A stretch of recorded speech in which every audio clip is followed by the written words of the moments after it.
Hey guys, how is it going? Ready for some more work? Alrighty, so let's check this thing out.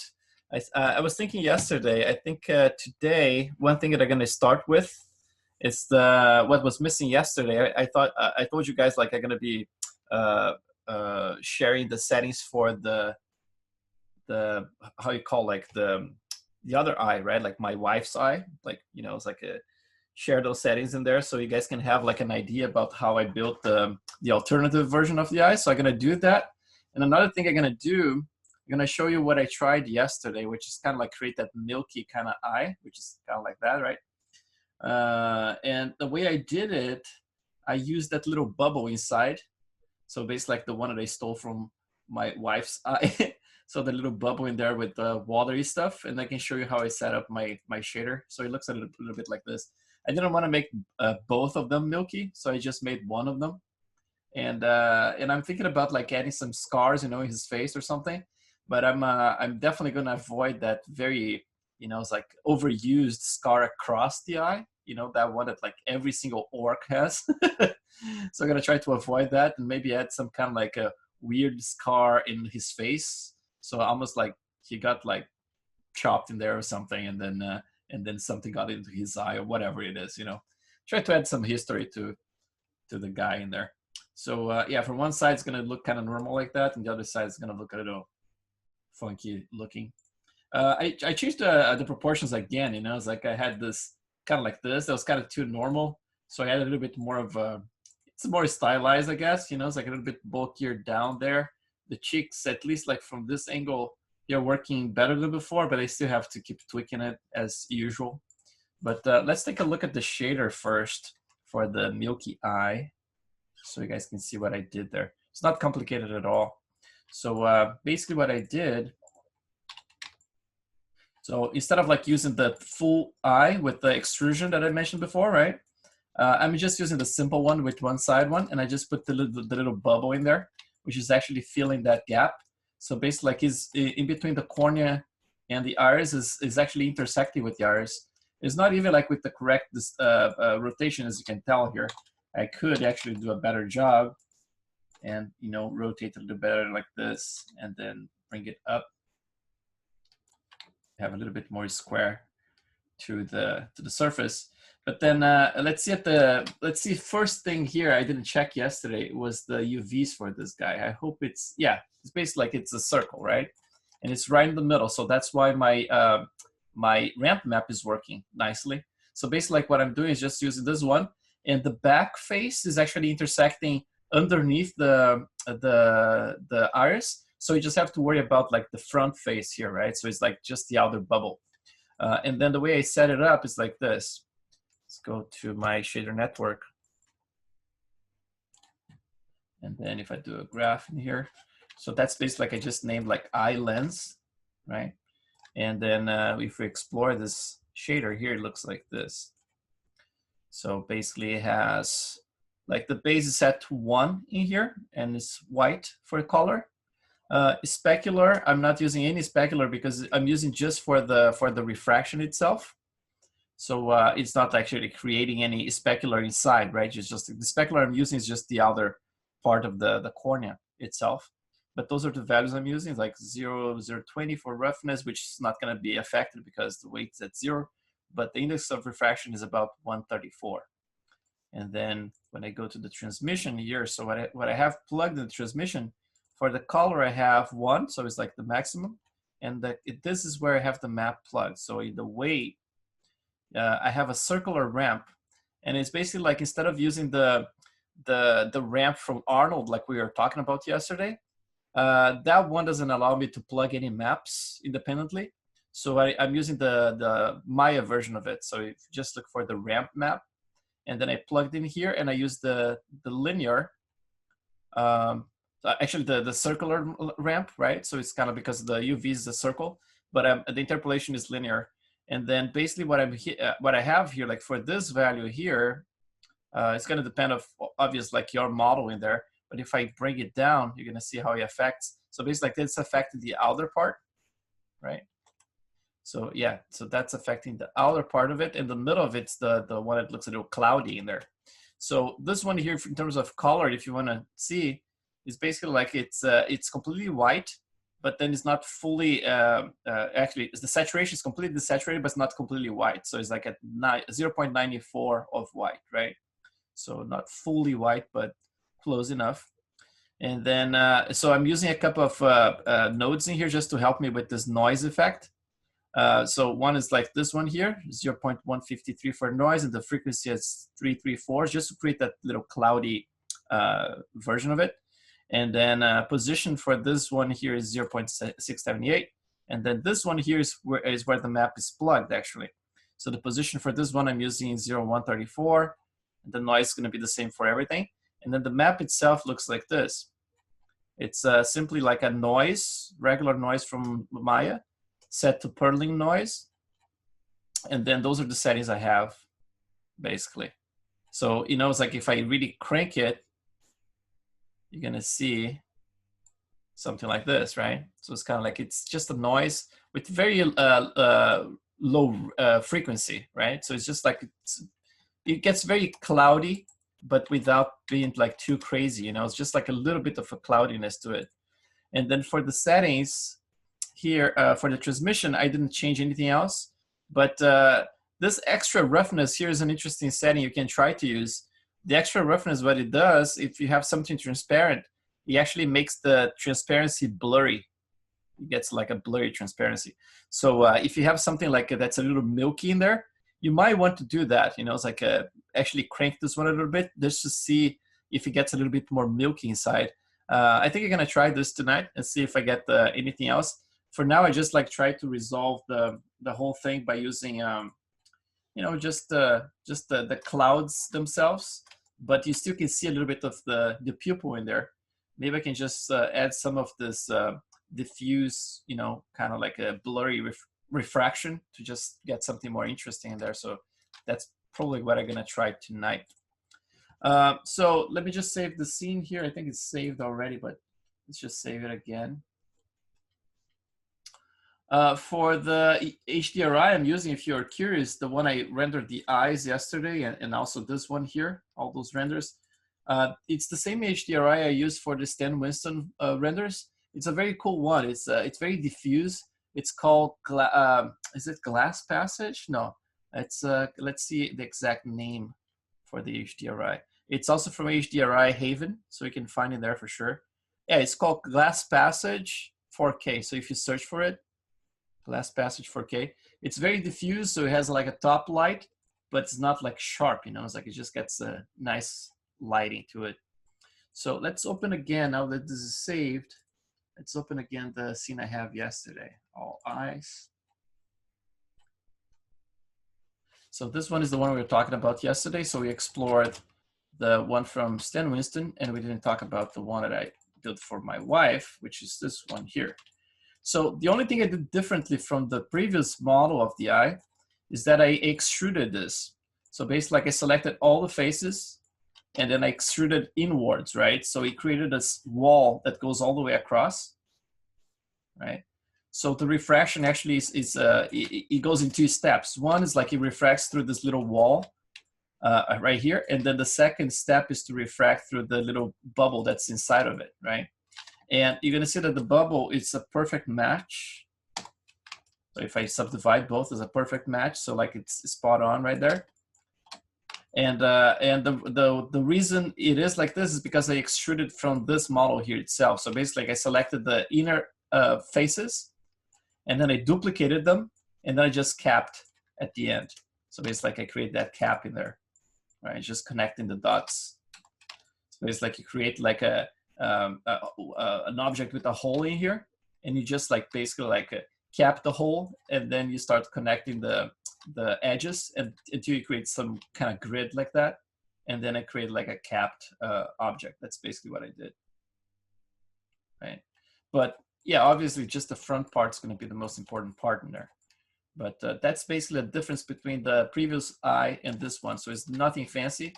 Now, one thing you have to experiment with is the thickness of the cornea itself, because I've seen like illustrations showing it very, very little. It's something I can actually take a look as a little research. But if I look at here to this guy here, so sometimes it is represented very, very you know, like thin, something like this. But then some illustrations more elaborated. Let's see, this one here is still a little bit thicker now. Right, so a little bit thicker. And then in some of them, they look even, let's see this one here. This one is still not that thick, but I saw one that was quite thick, the way that they represented it. Now, this one here, for example, is very thin, right? Corn looks like super thin in there. So that's the thing, you know, it's like based on the illustrations, I cannot trust it. This one, again, very thick, right, in relation to that one. So I think there is a measurement you can look, like the thickness of the cornea. And I thought it was like 1 millimeter, but it might be more than that. I'm not sure. But that's definitely going to affect the refraction. So yeah, one thing to research if you want to do like a very precise version of it. But the one I have in here gives a very nice result. But I'm not like using anything that's absolutely precise, right? It's kind of like on the thin side in my case here. But it is refracting pretty well. So let's go back to that previous model. And I was thinking about doing this today, which is exploring the entire thing to show you like my process, right? Like for example, like you're working on your own stuff right now, and then how you iterate with your own stuff. So basically like what I'm going to be doing, I'm going to be comparing the renders themselves that I have here to my references. And obviously I'm not using like any reference like for the skin tone based on the you know, it's like on the photographs or anything, right? I'm gonna have to find some photographs of Native Americans maybe to see a little bit more of the skin tone. But right now it's kind of like that ballpark, right? It's kind of, you know, it's like it's still a little pinkish, and it's funny because like if I move to the second monitor, it goes kind of like a little bit more orange, and then I bring back here to my Wacom, and it's always a little bit more pink. So that's the thing, you know, it's like when I was painting the other day, I thought I was actually matching the color pretty closely to the color I was seeing in the second monitor, but it was actually that monitor is everything is a little bit more orange. And then when I was painting here, it looked correct, but it was actually not. So yeah, I think that's gonna, like that new feature for ZBrush is gonna come very handy when we can simply like shift all those colors in the polypaint at once. So what I'm going to be doing here, I'm going to try to keep going with my sculpture today. You can now either like follow along, or you can actually keep working on your own sculpture and then take a peek of what I'm doing. I'm going to be trying to refine some of the forms. There's a lot of mess happening around like ears, for example. There's an edge, and here you see like it's completely busted right there. And I actually sculpted on top of it. So I'm going to have to recover that. The ear needs a lot of sculpting love in there. Those lines in the forehead, they don't have like HD nicely carved or anything like that. Roger actually was, I told him like the note I gave to him was to actually add some more of those sharp lines around this area here, the nasolabial. And that's what I'm going to need to do for my character as well. Some of those lines around here are going to need some more sharpness right in the middle. Some of those, especially like the forehead ones for sure. And overall, like going all over this model here, and then trying to find out, you know, the stuff I need to improve, basically. You just notice like you know, this can come back slightly. And then comment as I do it, and the reasons why I'm moving stuff around, right? I'm gonna try to adjust the eyelids as well, because you're gonna need the eyelids in a fairly good place before we can start doing any, what did I turn off? I turned off my symmetry. Before we can start doing any like eyelashes. So they're gonna have to be like in a fairly good place in there. I see some mess in there. I'm gonna do a little bit cleanup as well. So yeah, it's gonna be like a kind of like a bug tracking today, my entire scene. And then if we have time, like doing some additional color painting, and eventually doing a render at the end to compare to what we have at this point. So let's start this thing. Let's just get my model, my references on the side here. I'm using like a couple of different guys now because I keep like I said, flip-flopping, right? Like in finding different guys. So this one was that one that we used at the beginning, but I'm using just for a few things. But there's this guy here has an interesting striking face, right? So I'm using a lot of him. And then for the skin itself, this guy has a pretty porous and almost like acne. It's very sandy looking skin. So I think about like adding some of this bumpiness to the skin as well. And also like the sharpness of those lines and there in the forehead might be cool to introduce. So I have this guy here still there, but as you can tell, I deviated a lot from him, right? I incorporated too much stuff from other guys and the main features kind of went away, but maybe there's a little bit of him in there, but not that much at this point. But I'm gonna keep him in there as well. So let's take a look. The first thing I'm gonna do here, I'm gonna just like start working on some of those bumps, but without going HD just yet. So I'm gonna just use like my regular carve brush. And then I can, for example, like if I have the carve brush and I go to a resolution that's not like the highest before HD, this one can be very helpful to get some of the secondary forms. So I can actually go, you know, it's like it can define more, for example, like the eye bags in here. It's gonna be like very subtle, but I'm gonna introduce some more of those larger forms just by carving it with a very large brush and very low intensity. So if I exaggerate the intensity, you're gonna see it's kind of like that's how big the brush is, right? But I'm using a very low intensity, so I'm gonna get just enough, you know, it's like a, you know, carving without going too crazy with it. This is just to introduce some of this, you know, secondary stuff even before I go HD, right? So I'm gonna try to look for stuff here in my references, and around here I see there's some depth. So I'm just gonna go side to side and try to paint it. And it's cool because it's not like too intense. You can actually go and do multiple passes on the same spot, and it's not like it's gonna show straight away. You know, it's just gonna be there, but just to reinforce the stuff that I'm doing, like really introduce some of those bigger forms around here.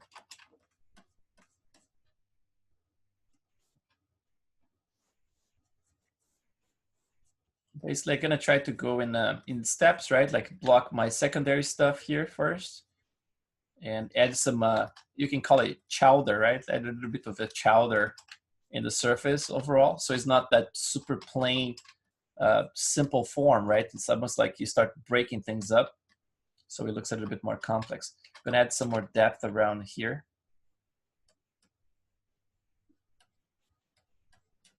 And for the other side. Everything at this point is basically asymmetrical, right? Probably for the ears, I'm gonna still keep them symmetrical for a little bit until I get some detail in there. But then I'm gonna break that symmetry too. But in terms of the cheeks now and all that stuff, it's all pretty much asymmetrical because we already covered with the pores, right? Still have to do more variation for the pores and everything, but at least you got some stuff in there. I'm gonna define this little extra little fold here a little bit more. Anything to add a little bit more complexity to the form. Oh man, I hope the light doesn't go out. I just noticed that the light kind of went a little bit, it's blinking here. And what's happening in my area is that the electric company here, they actually telling people that they might shut off the electricity eventually for us because of the risk of fire. Which is BS. We know that the electric companies actually, they are broke. They are filing for bankruptcy. And all the equipment they have is completely like it's garbage right now. So if they are blaming on the fires and everything and using it as an excuse, but the fact is like they had to replace all the equipment they have because it's pretty much like garbage right now.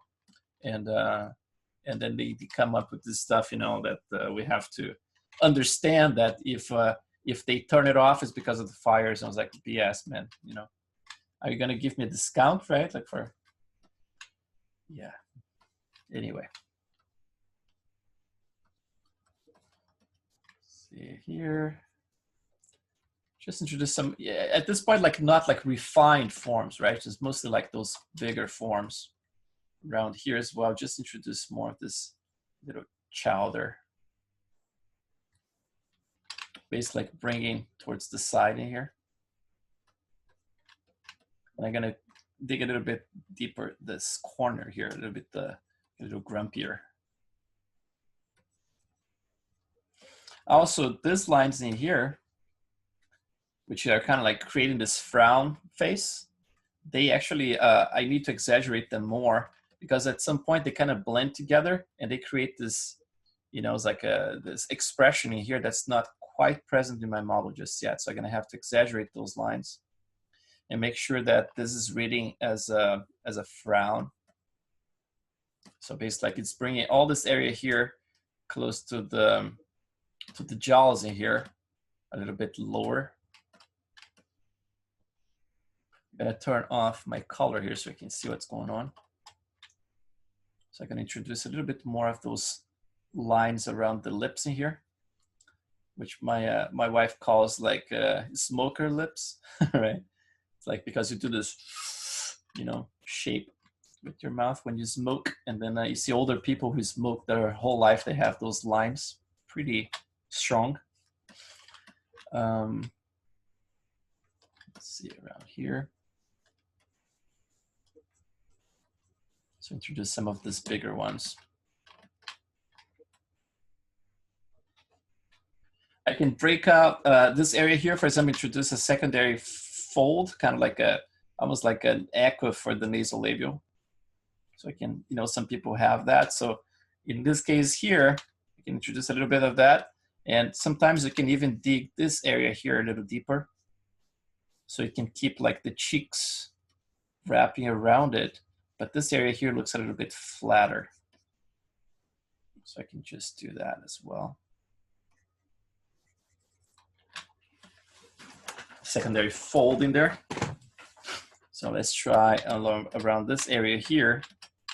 Let's carve the zygomatic. It looks a little low in there, a little deflated. I think I'm gonna build up some of that around here. Let's go lower in resolution and just build this up a little bit. You just have to be careful when I look from the 3/4 that this doesn't become too artificial. You know, it's like a big, one common mistake is to have this popping out like a lot like that, right? And it has to make sure that it actually has a nice flow that flows into the eye cavity in there and actually reads correctly, like from all angles. Seems like this area here can be a little bit, it's a little deep right now because when I look from here, it gets too deep in there. So it's almost like the bone has to support that area. So I'm gonna just build this area back a little bit right here. So from the side, now it has a little bit more support to the eye, right? So it's not like a hollow thing in there. Same for this area here, a little bit.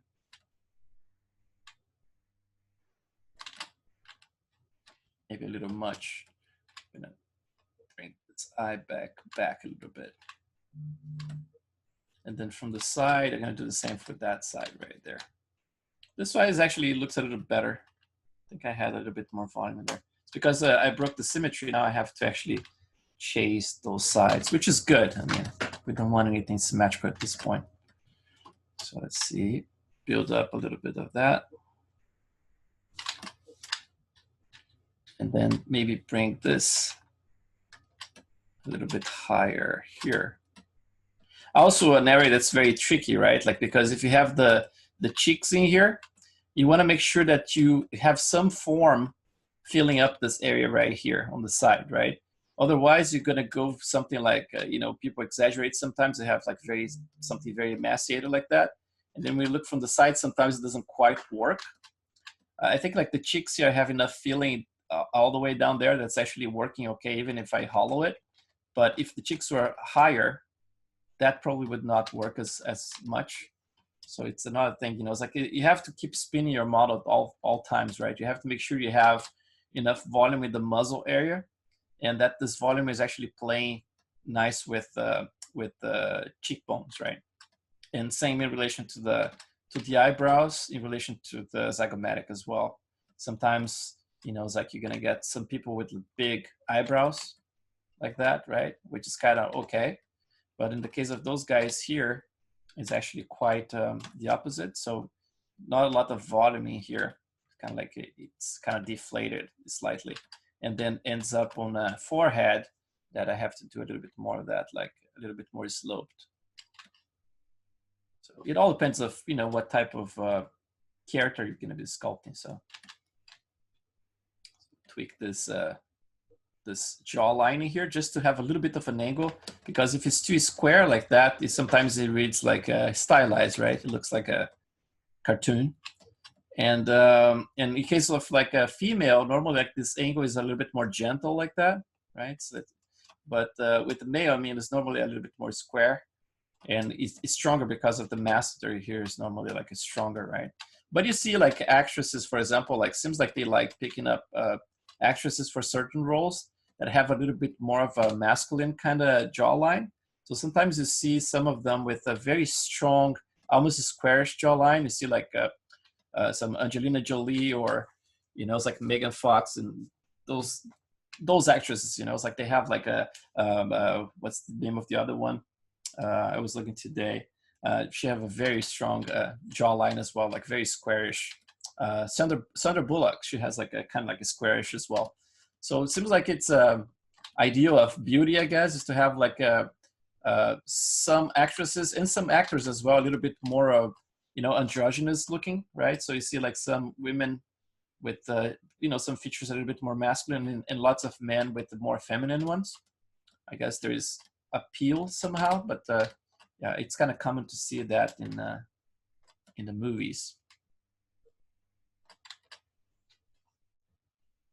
And the whole proportion thing, right? Like for example, with Keanu Reeves, when he played Matrix, it's the kind of, you know, it's like body proportion that you want for like a superhero movie, right? If you put him like in a grid, and you kind of like try to count how many heads height he has, he's probably close to 8 heads, you know. It's like he's definitely more than 7.5, because it's kind of like a lean guy with a smaller head. So, you know, it's like even that, you know, it's like you pick an actor based on, you know, hero proportions, I guess, you know. So sometimes that happens as well. So a lot of stuff we use as reference nowadays in 2019 is basically like a Greek reference, right? Like the stuff that the Greeks did like many years ago, that the Romans broke down and you know, counted the heads and came up with all those little you know, it's like formulas for ideals of beauty and stuff, and we still use them today. It's kind of impressive that it lasted like so many years. It's kind of interesting. That's why it's always good like to go back to the source, right? Like a lot of people get caught up in reproducing stuff that's like pop culture stuff, and but if you go way back, you're gonna find all the source for all the stuff that's done today. You know, it's like all the way back. It goes many, you know, sometimes centuries ago, and it's still the same source. You know, it's kind of weird.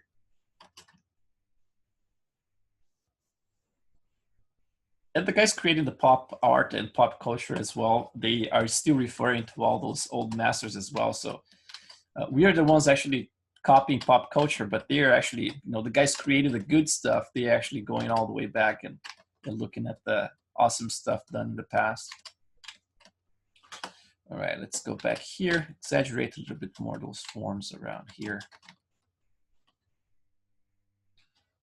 The nose, I'm still not thrilled with it. There's a lot of, you know, like the stuff on the side is not selling it to me. It looks a little simplistic and repeated from, you know, it's like kind of like side to side, like they are kind of mirrored still.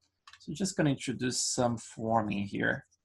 I'm going to try to break this up a little bit and add more interesting forms also at the top. So maybe like chisel this area a little bit more, make it a little bit square at the top. So basically I'm going to use these smooth brushes to make it a little square at the very top. Higher intensity. I'm going to carve this little line a little deeper in here. And I can start carving over here. A bit more of a point in there.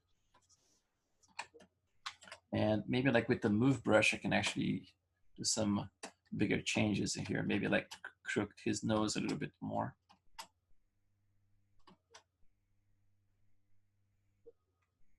Towards the side. And then here in the tip a little bit towards the other side. Slightly crooked. One nostril a little higher. The other one, maybe lift the nasolabial as well, just slightly on the side. Any little thing you can do to, you know, to add a little bit more interest. Seems like this line I have here is a little exaggerated. There's a little, you know, this angle here for the lips looks a little bit funny. So what I'm gonna do here, it's not symmetrical anymore, but you can always go to transform and then activate the use possible symmetry. And ZBrush tries its best to actually make symmetrical based on the topology, but sometimes it gets a little lost. So you have to take that with a grain of salt and be careful about it.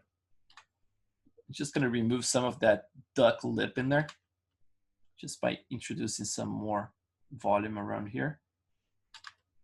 So he has a little bit more of a feel, but still preserving this, you know, this secondary forming here. That's this little puff at the top. But it's just like just right here. It was a little bit too much before, so now it looks a little better. Maybe still from here, I'm gonna remove some of that little tip. It's always good to orbit around the entire model, right? And see things from multiple angles, because sometimes it works perfectly from one side and then you start turning around and things just don't quite work.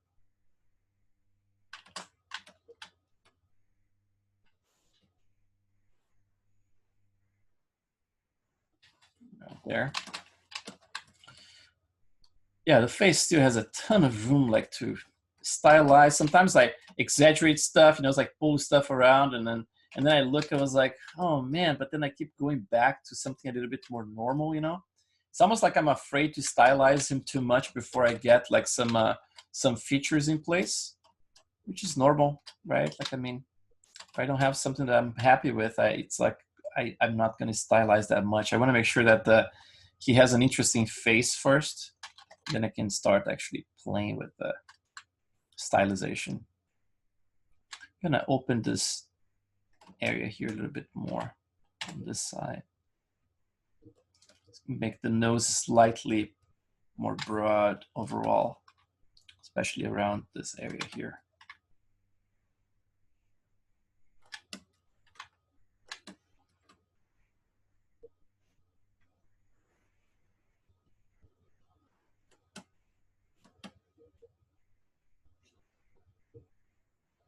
Yeah, it's getting a little bit more interesting, but still some ways to go. So let's do some of this bumps I was mentioning before. Let's add some more bumpiness in here. I'm gonna go with my regular carve, and I'm gonna start with, first I'm gonna dig some stuff around his chin here a little deeper. I'm gonna just pick some areas here and introduce some of the secondary stuff. I already have some of them in there, but I'm gonna add some more of this little chowder in here. It adds a lot, right? Like in terms of, seems like there's a little bit of a tension in there just by having some of those lines. Just have to make sure that they read a little bit more naturalistic. Right now they're kind of stretched in there. Let's see from that other guy. There's another guy has some cool ones in there, which are very, very defined. So just pick one here and get some very well defined line right there. And then let's try to find another one around here and do the same, kind of like really dig a little deeper in there. So it's almost like, looks like the skin starts to become a little cracked, which is always cool for this type of guy. And then I'm gonna go around here, same thing, dig a little deeper and sharper. But then obviously when I go to the HD mode, I'm gonna have to reinforce and make sure that he reads like a sharp line, because at this point see like this area here, right above the center area, like below the lips. It's a little, you know, busy in here. There's not a lot of like interesting forms, right? It's just a little confusing. I see this bump in there. There's another one in there. It's like from multiple paths of sculpture. So when I see something like this, it bothers me because you know, it's like the primary forms are starting to get affected by the crappy secondary forms I have in here. So what I'm gonna do, I'm gonna do some cleanup here. I'm gonna go to the little bit lower resolution. I'm gonna start building up this area a little bit and slowly like smoothing some of those forms out. And then build them again with a little bit more care. You know, it's like the worst thing you can do is to have a model that looks lumpy. You know, it's just lumps, and it's kind of like you know, if you're adding detail that's planned, right? Like something to introduce some interesting folds and planned stuff. You know, it's like it's all good. But when you have like accidental lumps like this, it bothers me because I was like, I didn't plan to have them in there. So I'd rather like do some cleanup. So now it's a cleaner form in there. So now I can, you know, introduce some stuff that's more interesting. So let's build this one up higher here. Kind of like you can add lumps, but like add them intentionally instead of like just, you know, because otherwise it reads like mistakes, right? Like everything is like just like so lumpy. So just gonna bring this one here, build a little bit the center. Keep like little lines on the side. Build this one as a, you know, it's like as a wrinkle coming down. Oh, yeah, redoing the lumpiness, but with more control this time. Otherwise, it looks very weird. Just have lumps. So for the size of the face, I can actually introduce some stuff here. One thing I stopped paying attention was to actually to the zygomatic muscles in here. So basically what I'm going to do, I'm just going to try to reintroduce, but not strongly because the face is quite fat in here, like in terms of like those big volumes. So I'm going to introduce a little bit more of the depth in here just to have those forms talking together. Kind of like they kind of like, you know, they almost like dance together. This one comes all the way from the top, crosses around here. This one goes and connects to it. So they are all like, you know, kind of like starting to play together. Same with this one here. I'm gonna bring from the top, build a little bit more around this area here. And when I get here, I'm gonna start like blending and going, for example, I'm gonna reinforce here so you can see what I'm doing. So this line here, I'm gonna start building it up very slightly from this way, right? Just to introduce a little bit of age in there. And then always making sure that it follows a purpose, right? So this line here would probably continue to become this line around here, right? So we would have something like that. But I can actually continue and fade it into nothing. So basically like it's almost like it hangs from the, it starts hanging from the zygomatic bone in here. And then from that point starts forming towards the side of the face, but without actually the need to actually make a complete line all the way up, right? You can actually fade into a thinner line as well. That's another thing you can do. So I'm gonna just be building more of those forms in here and creating more of this chowder for variation. Around there. One thing I noticed is that from certain angles, the chin looks cool when it's like kind of the front like that. I like the squareness of the chin. This guy here has even more weird, like it's completely square right there, right? But I don't want to go that exaggerated. But the thing is, like when I'm turning to the side, like 3/4, I don't quite like the way that the chin looks from this angle, for example. So it's almost like I need this to be a little bit deeper around. Where is it? It's almost like I cannot find in there. Let's see, right here. Let's see, yeah. So this area here, I can come down a little bit. So from that area in there, you can see like a glancing angle in there. Actually, I want to bring it down a little bit because I want to make sure that I'm reading those volumes, right, like that. So from this angle here, I want less volume, but then from the front, I don't mind it's a little squarish, right? So that's basically my intention. I'm gonna keep a little squarish from the front, but then from the 3/4, it's almost like the chin starts getting a little bit more receded. Kind of like building that up. And then there's kind of like this underbite, right? Like his lips are kind of forward in here. And then there's this big mass. Maybe I can reduce a little bit of it so it doesn't look too weird.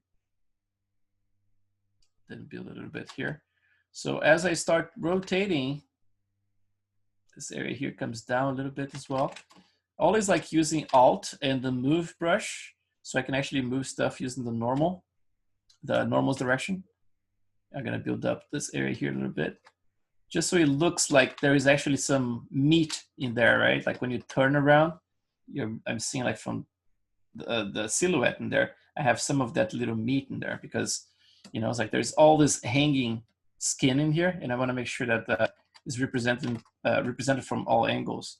This area here as well is coming too forward. I'm going to just remove some of it, get a little flatter with it.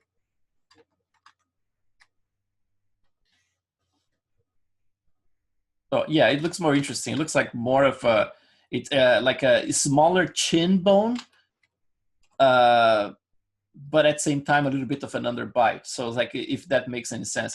Actually, I can bring the whole thing a little bit forward, but I have to be careful that that I'm actually not messing up with what I just did with a 3/4. So yeah, the 3/4 are basically removed from this area. So this area, if I pull it forward, should be fine.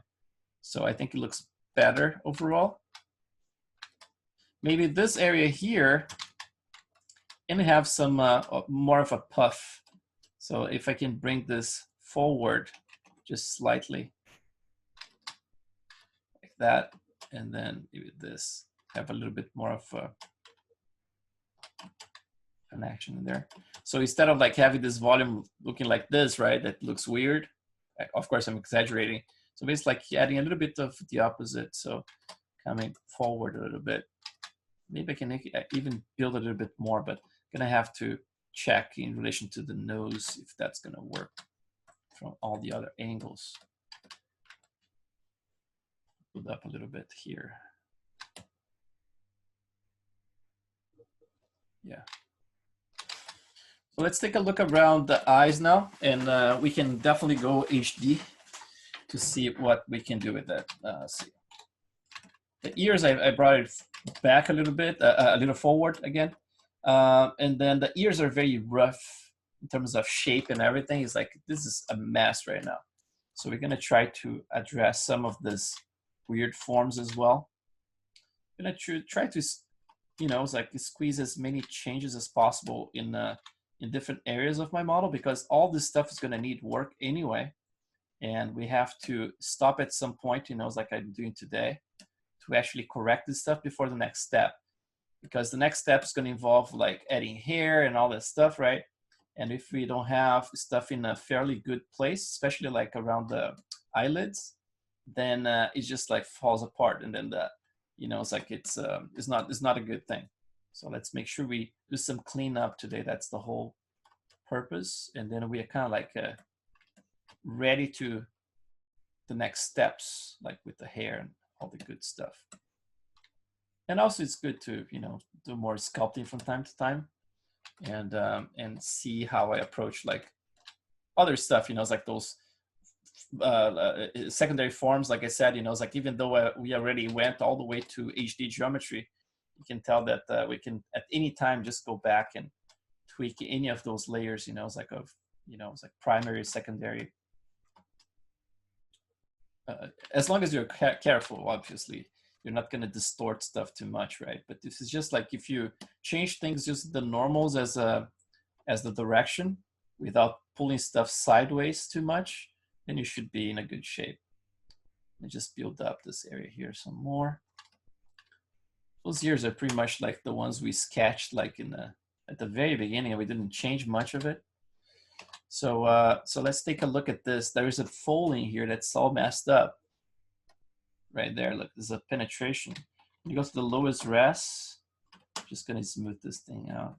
I'm gonna try to recover this area. Smooth pretty good, actually. And then let's see if we can unfold it. And then let's see. Yeah, it's starting to unfold. I don't know how this is going to be in the HD, because sometimes the HD is already a little compromised in there, but I think it's going to be fine actually. Let's just try to use the move topological. And we can even use like, you know, it's like click R, scale, move, or rotate, and then click with control and then drag. You can even try to isolate this. Let's see. Let's try it this way. Yeah, this way. So now it's isolated in there, so I can actually move some stuff around and try to detach that line a little bit more. Yeah, it's actually good.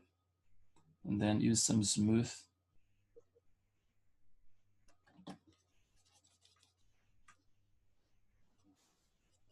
Yeah, it's gonna be better. And then I'm gonna do the opposite. Oops. Reverse, and then just build this area a little bit more. Everything, like I said before, I mean, like you have to make sure that things have certain rhythm, and that can be like in terms of the forms themselves, or the way that one form flows into the next one, you know. And sometimes when you have stuff like ears, it's very cool if you can start introducing some sharp lines combined with some more round ones, right? Instead of like having everything round and perfect, it looks kind of like a cute cartoon if you have that. But then if you start actually thinking about the ear itself, see, like I already have like a little bit more of a sharp line in there. So what I'm gonna do, just like smooth this out here, I'm gonna carve this a little deeper, tuck it in.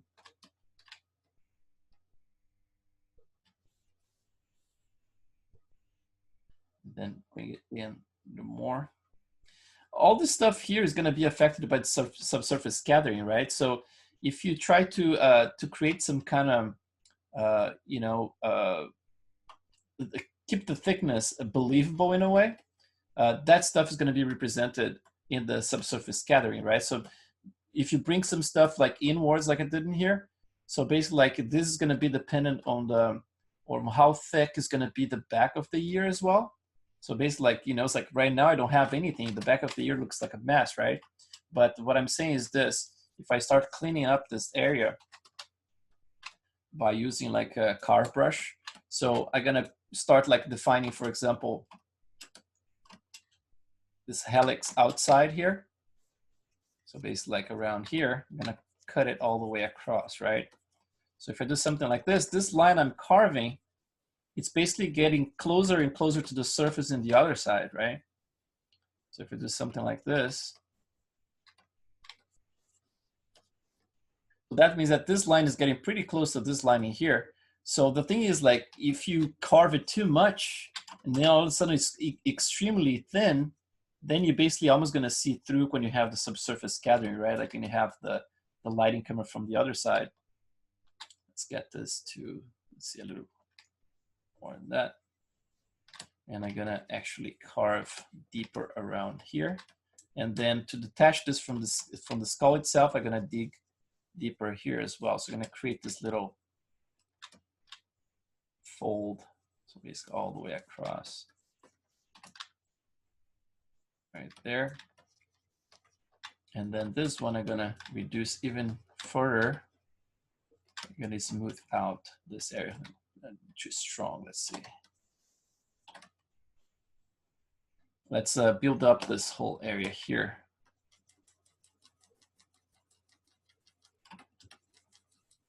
And reduce closer to the helix I was talking about. It's a little bit more structure, but it's still pretty high in there. I have to remove some of those volumes from here. Get a little bit more of a pocket in there. And then reduce the volume from here some more. And then smooth it out.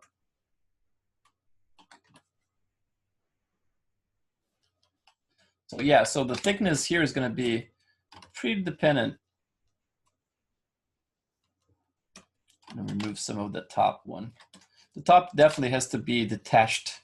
So it has to read like from the front, you know, it's like that little line in there that has to be kind of low.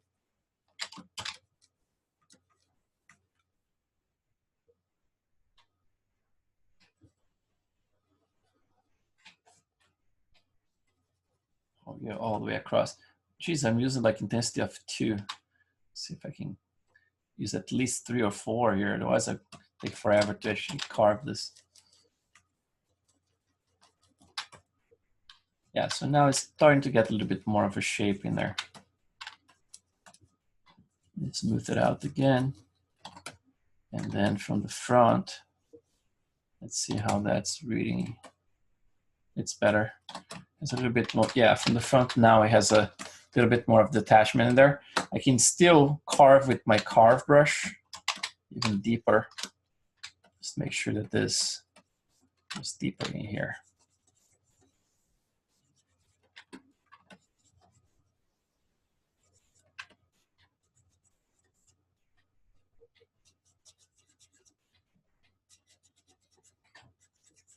There you go. And then this one, oops, a little deeper as well. And then, like I said before, it's gonna be a matter of like checking the thickness in when we do the renders to see if this depth in here combined with, yeah, actually that one is going up, is in the correct spot. But sometimes if it's in the incorrect spot, you would have like a super thin surface. But in this case here is actually going into the right fold in there. So I think that should not be a problem. So like I said before, I mean, like it's always good to introduce some angles, right? So getting this little area here to read a little bit sharper, right at the edge right here. It's cool if you can do that. And then instead of like having everything completely round, you can always introduce some angles, right? Like you can pick like one area here, make it a little flatter. You know, it's like sometimes ears have those things. They have like this cartilage fold basically. And then obviously I'm exaggerating a little bit in there, but then sometimes you get some very extreme folds. Our youngest son, he has a fake fold. So this one here actually folds all the way like this. And it's kind of like a fake fold because it's almost connected all the way through, like it's completely connected in here. So it looks like it's a big fold, but it's actually part of his ear. It's the funniest ear. It's very cute. So yeah, so ears come in all kinds of shapes too. And then around here, I mean, like I can actually introduce some more angles as well, possibly around here. Again, like I'm doing like an idealized ear here, right? I'm not actually looking at the reference at this point, but I definitely gonna look at some reference to get some more of the cool stuff in there and make it a little bit more believable. So this area here, I'm gonna bring back. So basically I have to have that little fold to be in the correct spot. And it was actually is eating up a little bit because of the topology, a little screwed up in there. I'm gonna just force it to get a little bit closer and more hidden in there.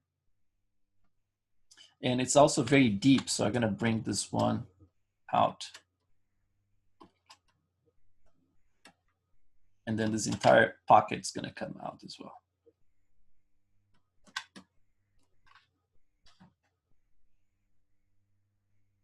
This is extremely deep right here, so I'm gonna bring this entire area back. It's funny because before I was not paying attention, I was just like sculpting and sketching it. And now I look, I was like, oh my God, that went pretty deep. Same for this fold around here. Smooth it out a little bit. And I guess I'm gonna have to be able to reach that, actually use some clay build up. Actually, you actually pulled back quite a bit in there just by using the normal direction. Just gonna smooth that out. I'm gonna bring this one slightly down. So this area here is gonna go up slightly, but then this one is gonna come down and sharp. So it's gonna get sharper around the edge. Let's do a little deep in there. And then, like as I mentioned before, like this is a kind of like an interesting area because you get this kind of like fake little, look how puffy this is here. I'm gonna reduce this puffiness to make it a little flatter.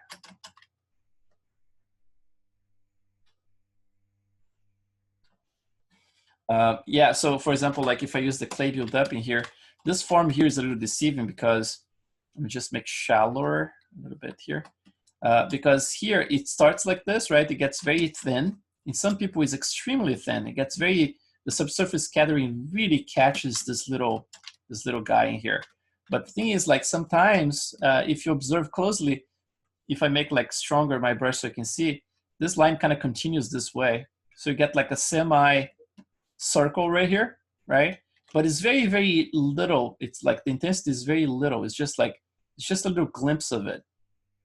So you keep it thin, and obviously look at your references, right? Like in some references it might be super thick, I guess, but for the most part they are quite thin. It gets thinner in there, and then starts going around, and then you have this little pocket in here, and then you start building up a little bit more of this form, a little closer to the fold.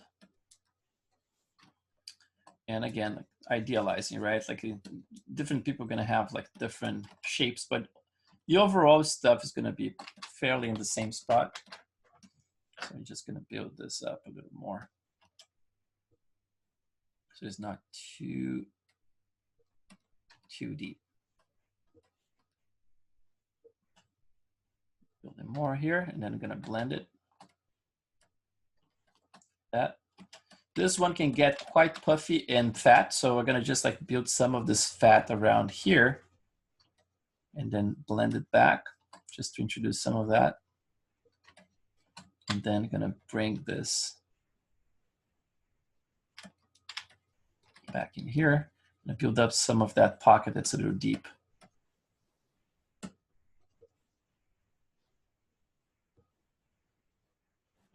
Across. And then around here, dig a little bit more.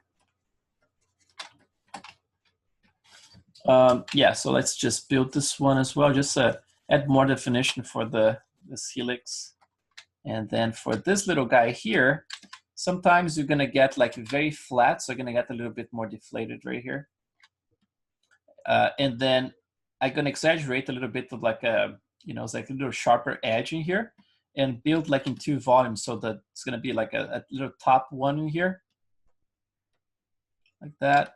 And I just remove some of that volume from behind it. Just keep a little bit more hollow.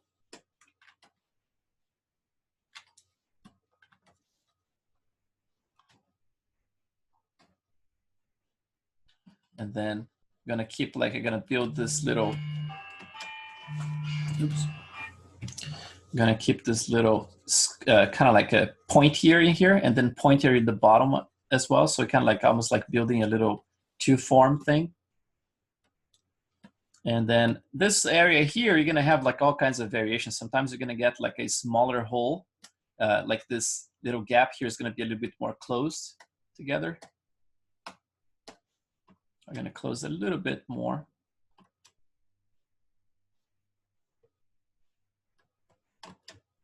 And maybe bring it down just slightly. Open this area a little bit more around there. Something like that. And then I can bring this area in again, and then keep this external little curve in here a little bit more. You know, sometimes it breaks the profile totally. Sometimes like some people have a very big one here. And the ears connection, I mean, like sometimes you have the lobe that's completely detached like that, right? And my oldest son has it like this, but both my youngest son and myself, we have it more connected. So it's kind of like this, you know, kind of like it has this kind of blend like this. It's kind of goes straight from the skin to the ear itself. So I'm gonna keep this guy more of a like a lobe like that, because I want to put like some earrings. And the earring, probably with the weight, is gonna definitely pull this down. So general, like the position of the ear, I'm gonna bring it back just slightly here because I wanted more of an angle for it. Bring this one like that. Gonna close it up just a little bit like that. And then later I'm gonna be looking at some reference to introduce some more interesting, you know, forms in there. Right now it's just like really doing like generic stuff. There was not a lot of character in it, right? Just like mostly generic sculpting to get a ballpark. Same here, I'm gonna just like build some of this little, yeah, something like that. Right, so yeah, the ears got a little bit improved, and at least we fixed that that fold, that fake fold that was in there around here, right? So let's go to HD and check things out. You guys have any questions? We are kind of like at that time.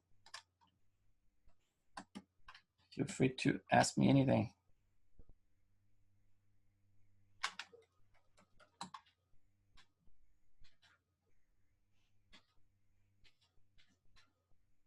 There's another form here that's actually not represented, which is this one here. So a question, Chris. Yes. Do you change any of your like ZBrush preferences like for performance, or do you kind of leave it default? I think the only thing I changed is the memory itself. So let's take a look. I don't remember. You know, I think I did because of the HD stuff. So let's see how my memory looks like. Where is, again, performance, multi-draw. I think this is all micro mesh. Let's see. This is all the same. But then if I go to, where is it? Where's the memory? Memory right here. No, actually, I reverted it back because like I had this one cranked at some point, but I was looking at the manual for ZBrush at some point and it said like you can keep it 256. So I think the only thing I changed was this one. I cranked to 50 medium polygons for HD geometry, preview max. And I think that's about it. Okay. Yeah. Cool. That's about it. Are you having a problem with your performance? Not really, but you know, like I could always go faster. Oh, sure, yeah. Yeah, totally. Yeah, the interesting thing about ZBrush is that it's mostly software accelerated, so it should run pretty well, like even a laptop, but definitely like, especially with the 64 bits, if you have like a beefier machine, it's gonna take advantage of that for sure. Cool. Yeah. All right, so let's move to HD with this guy. I was thinking about like doing maybe like some sculpting on the neck as well. So we can even try that, you know. Let's see, there's so many things I can do with the model at this point, like so many areas to tackle. That's why I kind of like taking this break today and trying to show you guys as much as possible, because, you know, it's like you're gonna go through this as well. You're gonna have to stop at some point. It was like, okay, I have to clean up this mess because the block looks good.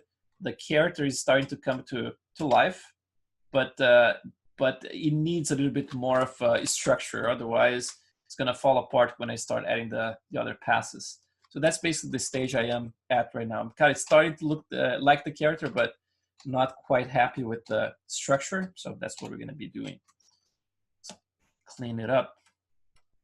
And then when we are like putting some eyelashes next couple of days, that should be much better. Let's do this. Oh, I think I messed up. It's gonna try to capture the back of the head. Actually, not too bad. You captured a good chunk of the head actually, and the neck. So it's better than I expected. But I'm not keeping the ears in this just yet. So let's sculpt this guy here. And then we're gonna switch to ears only later to add some pores in there and other stuff. With all the changes I was doing, like pulling stuff around and some of the, when I brought the cheeks down, for example, you see I naturally got a little bit of that stretch that is kind of expected in this area here, right? Like you get a little bit more stretch. So I kind of like what happened in there. That's why it's important like to move stuff around, but move carefully, because you can get like it's almost like like I said before, kind of like a blend shape, right? It's expected that some stretching is going to happen, but it has to be controlled. It cannot be like any crazy stretch. So let's do some, let's pick some of those guys here, and I'm going to carve them, some of them pretty deep actually, because I'm seeing some of my references, especially like around here. So I'm gonna go, oops, maybe a little bit too deep. See, my intensity now is 12. And I'm gonna try to connect some dots in here. So let's see.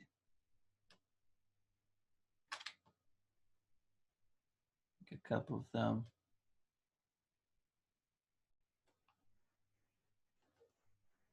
Generate a little bit of a sharper line. Break it up.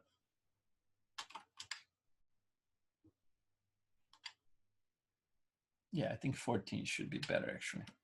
Especially in this area here. This kind of detail I have right there, that's the kind of stuff I'm looking for. So get some of those little ones to actually break up this entire surface right here. Roger, this is the kind of stuff I want you to take a look in your model.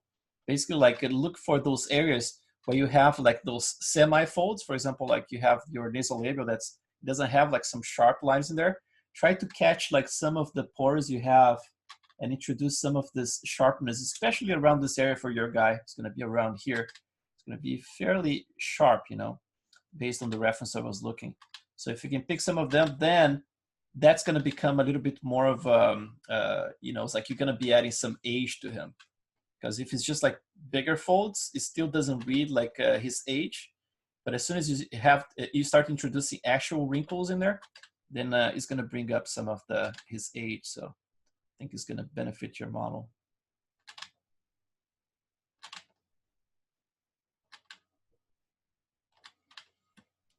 Here I can actually pick some of those guys. I already started doing it, right? Kind of like bringing towards the lips. Oh, and by the way, Katerina did a great job with the lips. I was looking at you know, those little guys, those little lines she added in there manually as well. They look very nice in her render. The only thing in the render is it's a little bit specular right now, but she's still tweaking it. But looks very nice. I like the you know, the results so far. You guys are doing great, man. I mean, like, there's a lot of very cool results already. And don't be shy. Like if you have stuff to post, you know, it's like just post in there. We're gonna comment whatever we can see. And you know, it's better to get like those in between mini reviews than waiting all the way, because the next reviews gonna have is just like not this week, is the end of next week, which is the last week, right? So it's kind of like, it's crazy how fast it went. So next week's going to be the last one, and all the way to, up to that point, we're still going to learn all the X-Gen stuff. We're going to be doing grooming and all that stuff, and so there's plenty to see. So if you have anything to show, it's better if you share. So even if I'm not the one commenting, at least like your colleagues are commenting as well, you know. But we're definitely going to try to comment on all of them. Chris? Yes. Hi. Hi. Talking about specular, Mm-hmm. do you suggest to decrease the weight, the roughness, or the coat? Oh, for the specular? Yeah. Yeah, in my case, I did a little bit of both. You know, it's like my coat was a little bit strong as well. In terms of the roughness of the coat, I think you should not change it because it works very well. But in terms of the intensity of it, I think you can play with it. I would say like to get like this oil kind of looking to the face, I think the coat is more important than the specular in there at the end of the day. The specular is just gonna add like the sharp, you know, it's like if you have the, you know, it's like a spotlight and it catches the light right at the tip of the nose, you're gonna get that little sharp, little speck in there. But the coat is the one actually creating the oil looking to the skin, you know.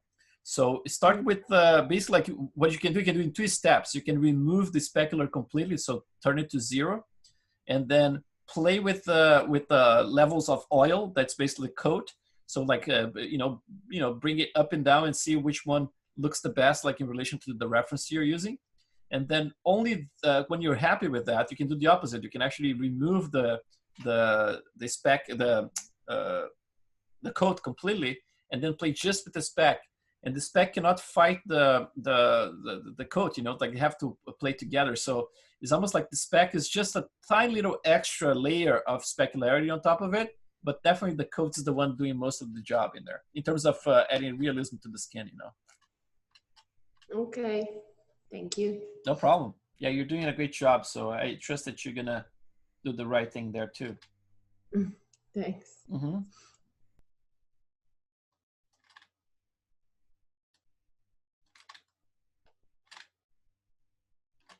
Yeah, all this this is like tertiary detail, right? What we are doing up to this point, like when I was just sculpting like those major forms or like all secondary stuff, but this is actually where I have a ton of fun because there's a lot of freedom in here, right? Like to create the detail, unless you're really trying to nail whatever reference you're using and doing like to the T and everything. But in my case here, like all those wrinkles, I normally like I just like put my headphones on and I'm definitely much faster when I'm not talking. You know, if I'm just listening to music and sculpting, that stuff goes really fast for me. But here I'm actually trying to. It's a bunch of mental process happening here, right? I have to think about what to say. I have to do like a quick translation because it's not my main language. Like I speak Portuguese, right?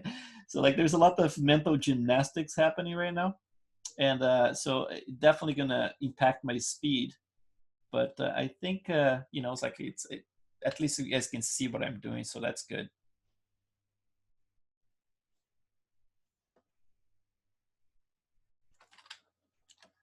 There's a line here for this secondary folding here. That's a cool one to have like a little bit bigger of a wrinkle in here. So basically, like if I carve something like this, just to reinforce that there is a, you know, it's like a little bit of a muscle stretch and gravity happening around this area. So basically, like you're gonna try to drive it with a few of those lines like that, just to kind of like, I can even create some kind of crossing around here. So you can tell that there's like tension coming from different directions in here.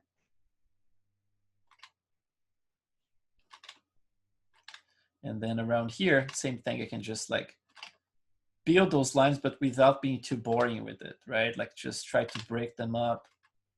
And eventually you break, like really break, you know, it's like across the entire thing.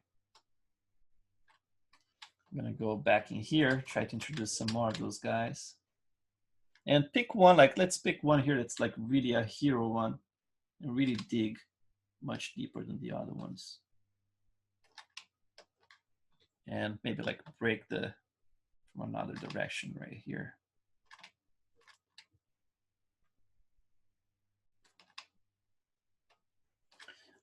What we I start talking about like to add some directionality here, but I didn't do much of it. So I'm gonna get that little brush that we used before, the random brush.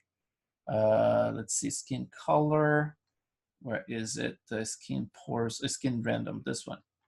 Let's see what's the difference between this one and that one. Oh, this one I repainted this alpha in Photoshop just to add more of that stuff. So I got like a little bit more of cells in the middle, but it's overkill, you know. It's like this one actually produced a better result overall. So I'm gonna be using that one. Let's see, my flow, I'm gonna crank a little bit more. And I'm gonna sculpt some of those lines. So if I do very strongly so you can see, that's basically what I'm gonna be doing, adding some of those lines in different directions. So I'm gonna just do like, I'm at 25%, 31% intensity. Let's do maybe like 16 or something like that. I already have some of them that I start sculpting manually, right? But I'm gonna introduce some of them with those micro lines. So instead of like going in circles like we did before, right? I'm just gonna go in a very linear motion just to, you know, introduce some of this second layer of detail that's kind of looks like the skin is actually thinning and stretching at the same time. So I'm gonna go, those lines, they go like in multiple directions actually. They go, for example, this direction I'm going here towards the sides, right? But then they also pull from this, from the side here and towards the middle like that. So if you look like closely, like, let's see if we can see in one of those references. Oh, Peter right here, right? Let's see if you can see in him. So yeah, basically like those lines, we are going that direction right here. But then some of them are gonna cross the opposite. Oh, in him here was a little bit harder to see, but pretty much around here, there are lines crossing this way as well. The easiest way is to look at like younger people, right? Let's see, maybe that guy that I normally use. This guy has a beard, so it's gonna be hard. Maybe her. Let's see. Let's see. Although women is a little harder because like everything is a little softer. So what? It's not zooming in. Oh, there you go. Let's see if we can see that. Yeah, it's gonna be much softer. So she has some very vertical one here, right? But they start flaring out. Say they go down and then flare out. But then you see those ones coming this direction as well. So that's the crisscrossing I'm talking about. So those ones go and flare out towards the sides like I had. And then there's those ones here coming from that direction as well. So, and then they create a little bit of a texture in between, right? You get a little this cross, like, you know, two different directions right here. That's basically what we're gonna try to emulate a little bit. And it might not look like much in here when you're looking at the shade mode, but then as soon as you render this, like the render really captures like this micro details, and it just adds a little extra layer of goodness to the surface, you know. So you're gonna be adding that. It's faster to do this way, you know, like than carving by hand, like all those little lines. So, and then here, we're gonna do exactly what we saw in there. Is going more like straight down. And then starting to flare towards the outer part. So I'm gonna start flaring out right here and changing direction more diagonally, until I blend with those guys here. Another option you would have is, for example, like use this brush combined with the elastic brush as the base, because this one is the standard, right? And as we spoke about, like the standard actually it eliminates whatever is underneath. If you rub enough in the surface, you're gonna end up like erasing all the detail that's underneath. But in this case here, I'm doing it on purpose because I wanted to actually mix with the pores themselves. So I'm actually doing on purpose, like creating this blend, because I want to make sure that the surface around the chin reads differently than if someone like is looking at the cheeks, for example, right? I want to see the cheeks with very visible pores in there. But when it comes to the chin, I want people like, you know, when it's rendered, to look at this and see, okay, there's a little bit more of like, it's a little bit different type of skin in there. That's what we are doing here, just like introducing a little variation for the skin. Which, by the way, is still very smooth, right? Like there's not a lot of bumps and bruises or anything, so still gonna have to do that whole thing.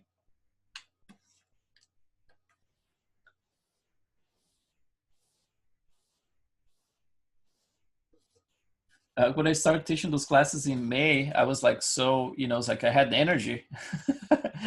and I was actually working at least another 2 hours after the class. So I would, you know, I was like finish the class and work another 2 hours, but then it was really taking a toll, man, because I was going to bed like at 2:30 in the morning or something, right? And that was not good, to wake up in the morning and then go to work. And then I learned my lesson, you know, because I did that like for almost 3 months straight, and then I became like a zombie.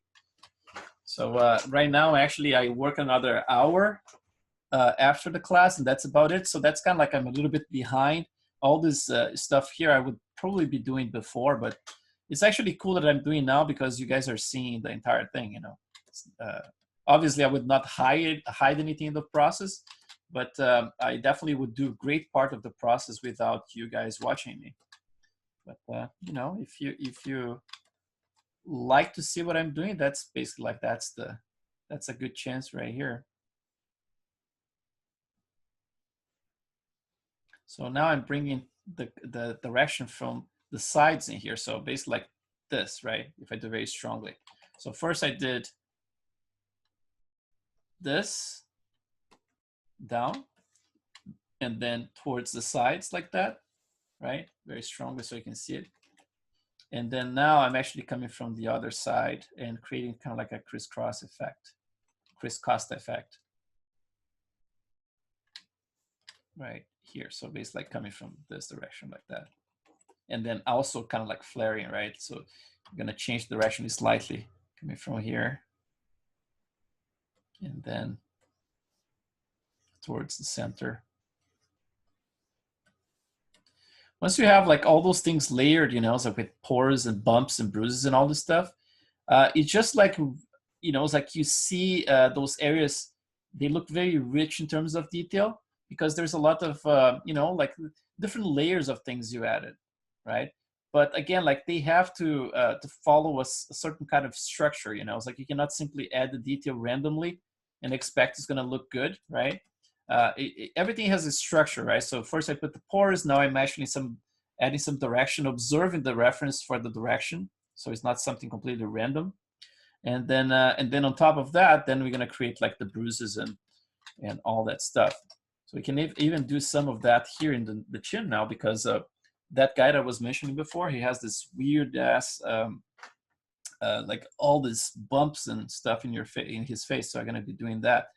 Let's get my, I have a spray. Which one is, I don't remember the name now. It's the one that has the skin bump. Yeah, this one. So this one is the one that's based on the elastic brush and with the spray, right? We spoke about this one before.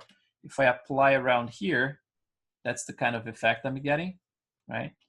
And then if I use it with the negative effect, I'm gonna get something more like this. It's almost like a hammered kind of surface, right? Like a hammered metal. But if I actually spread out, or maybe like make the alpha smaller, let's try with alpha 41, or maybe 40. Yeah, 40 is very tiny. Oh, that's an interesting one. I basically like created with the 40 here is basically it becomes a stubble. And this one is actually using the elastic brush as a base. So this one is probably very cool to use around here. I might save actually for this area because I'm gonna need some stubble at some point in there. And the one I had in there works fine, but I think I'm gonna save this one as a secondary one. Let's see. Save as, gonna put it right at my ZBrush folder. Where is it? Program files. And then I'm gonna go to ZBrush. Where is it? Pixelogic.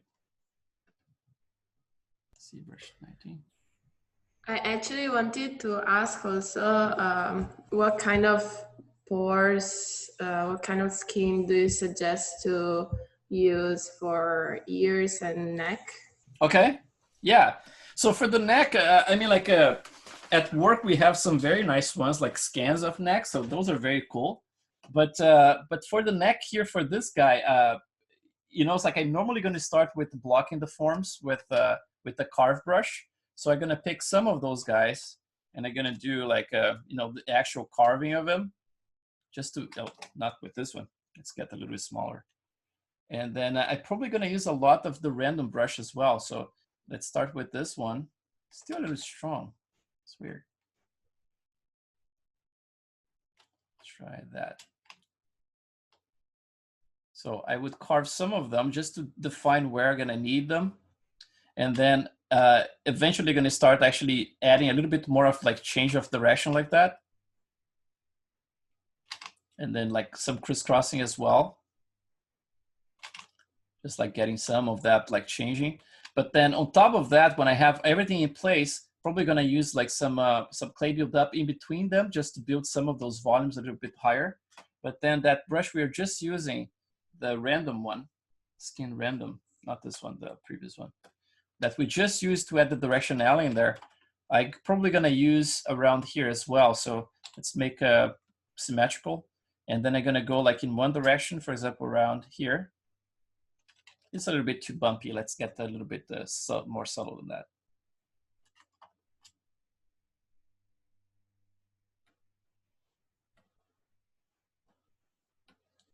And then probably cross with another direction. Let's go this way and come, for example, from here. But it all depends, obviously, like what type of, actually directions are a bit too there's a lot of angle in there. Let's just do a little bit less than that.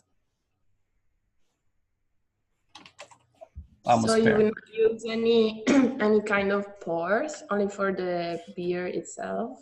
For the neck, I kind of like the pores. I try to not use too much of it. You can use a little bit of that, but I think you're not going to see a lot. You're probably going to see more bumpiness, you know.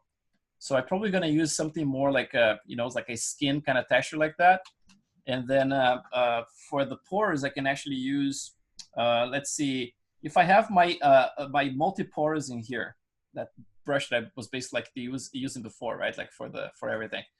You can create something that's the reverse of it for the bumpiness. So if I go back like in resolution, let's say like a couple of times around here, maybe. So if I use this reverse, like with the Z sub, for example, I'm gonna get this type of effect right here. That's kind of like a chicken skin, right? So this one actually can help to define that. I can actually make intensity a little bit lower than that. And I can create something that's a little bit more of like that, you know. It's like, so for this area here, it kind of like works nicely. It's kind of gives this kind of like a, yeah, chicken skin basically. So I think like for, since you're doing like a guy as well, I think you can use something similar, and then definitely go to town with the custom stuff, you know. It's like with like the wrinkles sculpted in the right spots and everything. So let's do a lot of passing here with the wrinkles, for example. And that's a cool trick. With right, like, yeah, just reverse, but try not to use it the highest level, because then you're going to be sculpting the little stars, right? So, but like at the lower level, you just get the bumps, you know, so it's kind of like it gives a little interesting effect in there. But then, yeah, and then you make sure that you have like some interesting lines. You can even like pick some of them that are coming from the texture in there. Man, my intensity for some reason sometimes it starts obeying what I'm doing. And then definitely go to town with those guys, and make sure you pick like some major ones as well. Those lines that, you know, they're going to start like blending with each other around the middle area. And then definitely crossing. But at the end, like if you have enough of those passes, you know, it's like you can get like some, like I said, like you can even introduce the pores in there as long as they are very, very low intensity, just for texture purposes. You can do that as well. But I would say, yeah, mostly like bumps and wrinkles would do the trick. Let's see if I introduce like some pores in here, if something better happens. But I'm, you know, it's like at work we have like much better textures for neck, but I confess I'm a little bit sloppy when it comes to the texture of the neck when it comes to my own portraits. It's because you normally like the focus normally goes to the face, and then I use that depth of field, and then the neck normally like doesn't show a lot of stuff. But if you really want to add detail, I would yeah, I would do something kind of similar to this. And then maybe the skin random, you can use that little trick of using like circular motion just to introduce even more of a texture to it. So let's see if it's too strong, like here. So, you know, it's like a little bit of a circular motion here, just get a little bit more this leathery kind of pattern like that.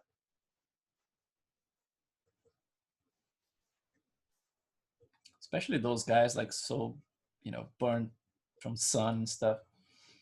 And then on top of that, let's see what we can do with the pores themselves. Let's see if it adds anything interesting here. So I'm gonna go back to normal mode, and intensity I have at, it's maybe like 12. Let's see if that introduces. Yeah, I mean, like you can use for, you know, for texture purposes, I guess. I think it should be good. So let's try that. It's just like complementing whatever is in there already. So yeah, I think it's gonna add something. I'm not even being too careful overlapping with it. And I'm not even like the highest resolution in here. So I'm like one subdivision level less than that.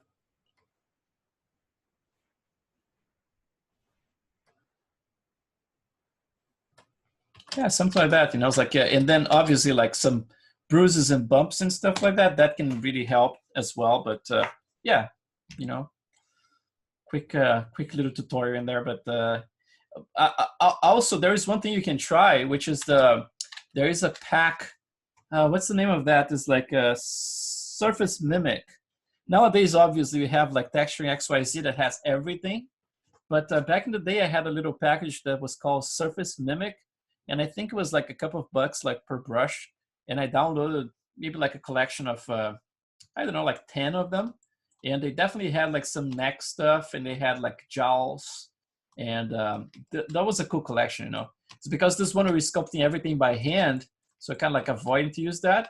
But if you really want to add like some cool, you know, texturing, either texturing XYZ or the surface mimic, you're probably going to get some interesting detail in there.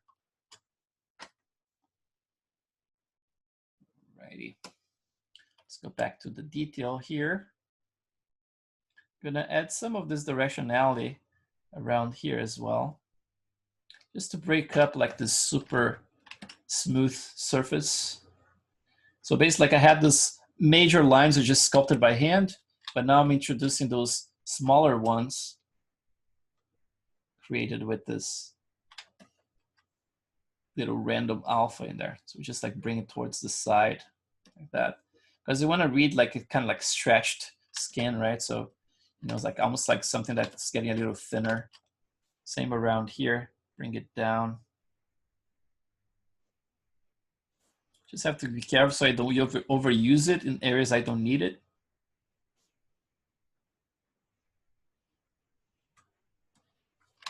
But definitely something to help. Now let's add some more bumps in here. It's missing a ton of bumps. Pimple elastic, what, this one? Pimple elastic, which one was that? Pimple elastic, no, that's not it. That was the one I had here. Random color level, blah, blah, blah, skin bump, this one, yeah. So let's switch the alpha to something a little bigger than that. And let's see how we have it around here. Yeah, that's better. So let's do a little bit more spread out. So the flow is gonna be smaller. And I'm gonna sharpen my alpha a little bit, because right now it's pretty much, yeah, I'm gonna make sure that's a little bit smaller at the top. Yeah, that's nicer. See right there? So that one actually can help to introduce some interesting texture to the skin, but it seems like my draw, let's see. No, the focal shift is at 0. I thought it was a little bit less, but I guess it's because I have this way too sharp now. Let's make it like that. And then let's introduce a little bit less flow. And yeah, so let's see. Still pretty close together. Maybe I need to get the alpha a little bit smaller than that. Let's crank this contrast here. Although it's gonna look a little bit too, it might get a little bit too small and sharp. Let's try that combined with the radial fade. Something like that. Oh yeah, that's more natural. Okay, so I just need more space still. Let's get the flow at 0 and placement a little bit bigger than that.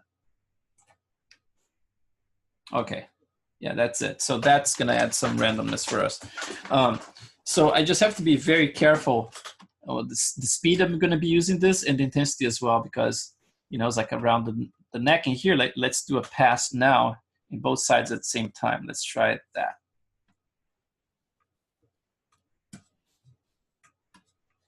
Some bumps in there, kind of like going fast in my speed. Just to introduce like some extra bumps. And I'm gonna actually, since this is elastic, it doesn't matter where I apply it, you should respect all my pores and everything. So let's do some of that bumpiness I noticed in his skin in there. And even like do the negative. Let's see how the negative behaves if I do around here. Something like that, right? I mean, like it doesn't look like much in here. It's because I'm doing like in a clean area. But if you do in an area like that with the pores themselves, I think it might add some interesting detail. Let's try around here in cheeks to add some acne in there, some little micro scars.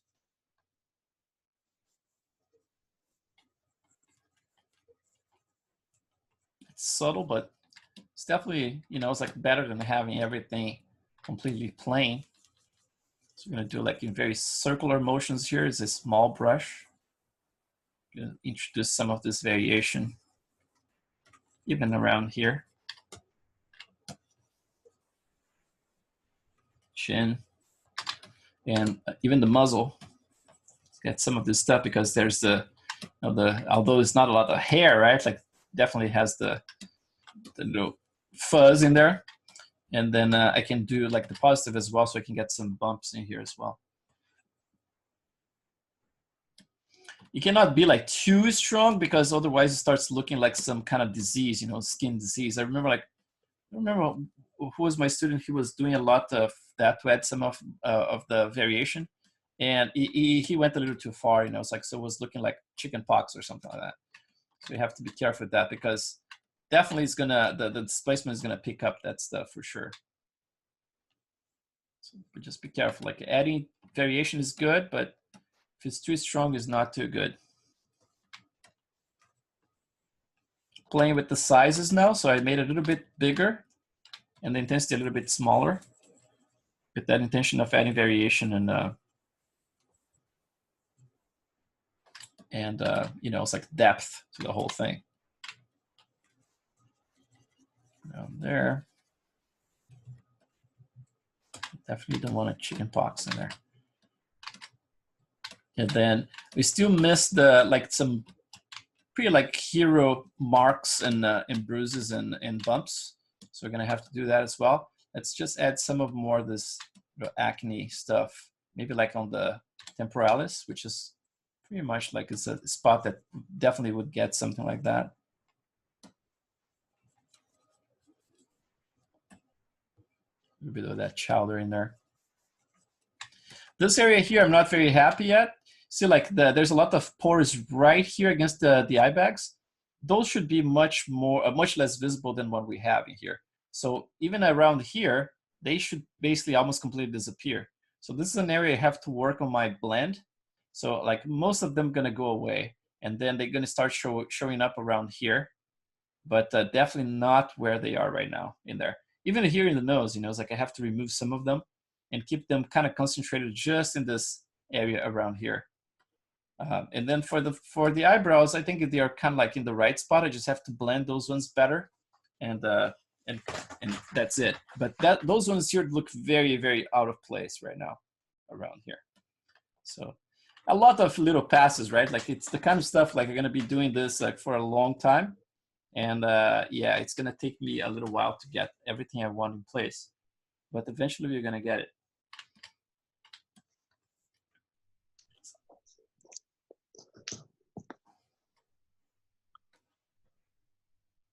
I'm adding some bumps in here now. Actually, I forgot to turn off symmetry. Let me do this before it gets too tweeny.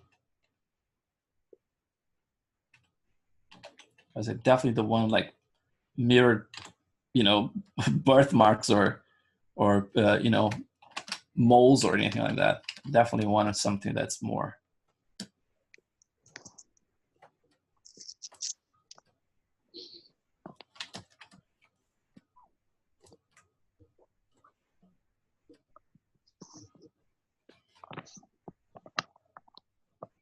Just like adding some of them like very randomly. And then some of them are gonna be a little bigger, some are gonna be smaller. And try not to do everything like with the same spacing, right? Like you can do a little cluster of like 2 or 3 in the same spot and then move to the next. But trying to keep things a little bit more interesting and not too predictable, right? Like, so the worst thing is to do like a grid of things, you know, so I can just like, you can see the repetition, like the amount of space between the detail is the same, the size of the detail is the same, you know. But if you have like bigger ones and little clusters, and then anything that's kind of like adds some randomness to it. I always say this in my classes that I used to be very OCD with stuff. Like for example, like even measurements, right? I would have to measure stuff and and transfer that measurement like pretty perfectly to the next one and blah, blah, blah. And it always got me in trouble because, you know, it was hard to make things look natural because everything was following like patterns and stuff. And it was on purpose because I just like could not get away from it, you know, just like I would do that. But then as soon as I broke that and I decided, okay, screw it. I'm not going to use like, you know, it's like if I have to put a number and I used this slider and it was like all of a sudden it was like 7.013 something, I would have to go to, you know, it was like a rounded number. And then I learned over time to actually not do that anymore. So basically like if I'm using a slider and I get to a number that's kind of like a random number, these days I actually keep them in there because that adds just a little bit more of an expectation, you know, something that's a little bit more unexpected. And that's how I try to approach like detail and stuff. It's almost like I know that I'm doing things consciously, but I try to be unpredictable within that, you know. So kind of like, you know, I'm talking to you guys and I'm adding those guys here, and somehow they are controlled because I want to make sure that I add some cluster, like I said. But for the most part, they're kind of like, you know, I'm trying to keep things a little bit more unpredictable.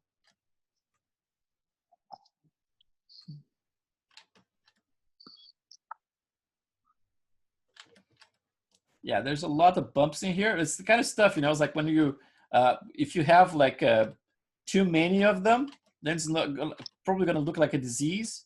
But if you have like the right amount with you know, enough variation stuff, you can get like some interesting results. I'm going to try less intensity and maybe like some bigger ones.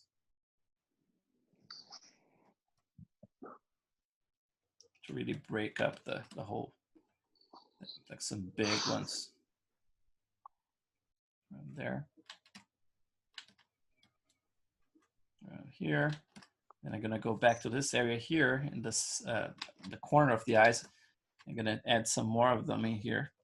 They're a little bit concentrated in there and a little small. So I'm going to make some bigger ones here.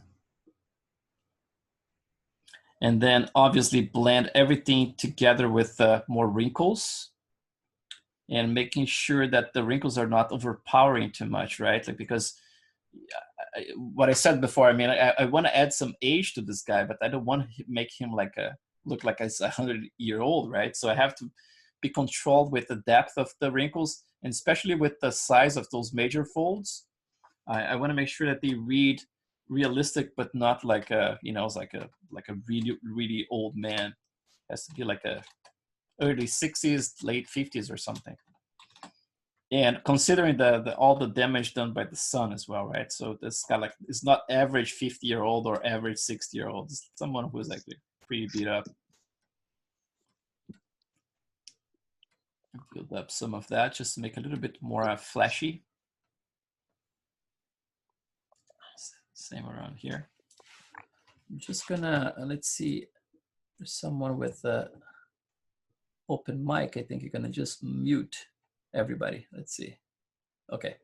All right. I was hearing a little noise. Oh, and by the way, this, you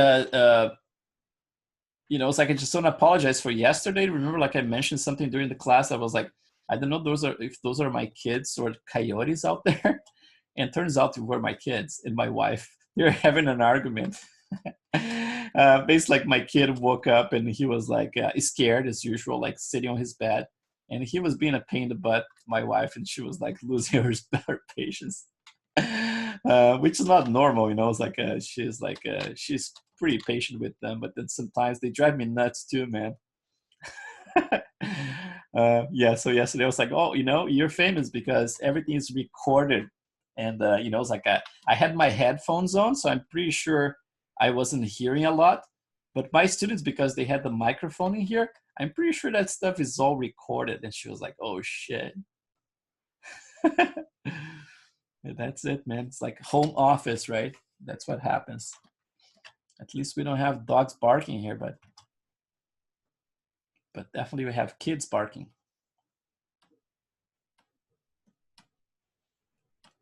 So what I'm doing here is basically like adding some of a clay buildup just to add more volume to those major wrinkles in here, right?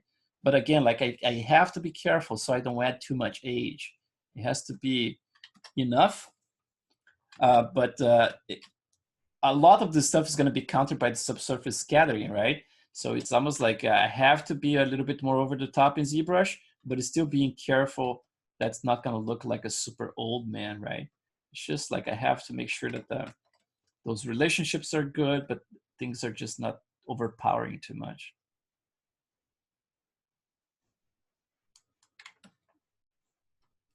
The bagging here is, it looks a little simple as well, like those lines are a little too parallel. So what I can do, I can actually go back and add some more of my little random brush and get some more detail in there. Let's see.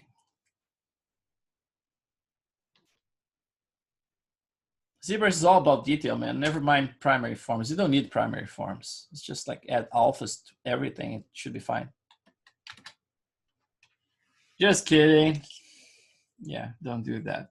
The model is going to look like a very fancy piece of crap if you do that. But yeah, it's so tempting, right? Like to just add detail to everything, especially with HD geometry. It's like, oh my God, dude, look at that. You can add all this crap. But yeah, go to town with the detail, but just don't forget to take good care of the primary forms. Otherwise, it's definitely not going to work from a distance. So what I'm doing here is just like using that little random brush just to add some of those little lines to help me out. But then I'm going to sculpt some more of them manually just to change direction here and add more interest. Let's go around here and let's do some sculpting. Those have to start merging with the pores in here. I can go back in resolution, maybe like 1, let's see, 1, 2, and I'm going to smooth out this area with a small intensity. So I'm going to get this pores to actually start removing them, because I definitely need to start blending this area better. Let's do that.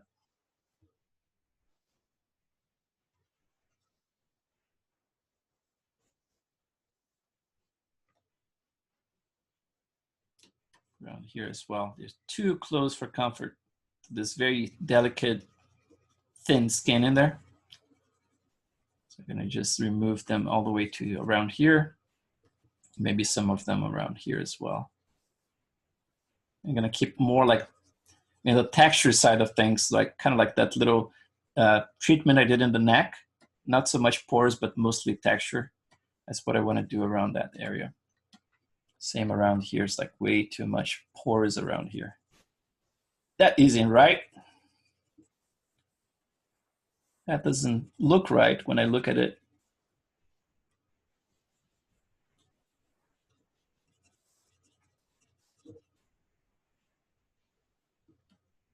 For the class of June when I was sculpting Ray Harryhausen, I actually I basically like eliminated the pores for the most part of like even the cheeks. It's like there's some pores in there, but it's mostly like texture and wrinkles because he's like an older dude, and like I was mentioning before, I mean like as you get older, basically like those little pores they lift. It's like they get very shallow, and in certain areas they completely disappear. So I had the pores before, if you watch like the beginning of the class, and then slowly but surely I started eliminating more and more of them until I got like to just like it's like texture without a lot of pores, and that looked much more natural to me at the end of the day.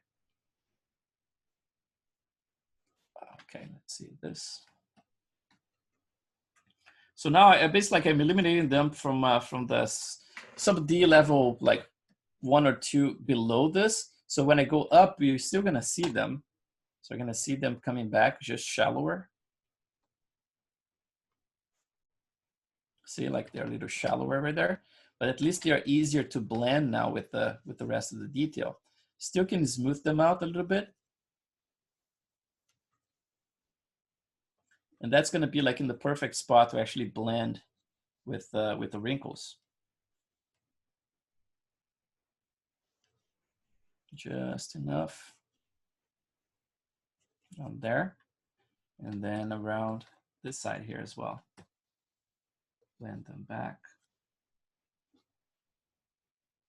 And I'm not using even like a very strong smooth brush, right? My intensity is about 9 right now. So that's basically what I'm using here.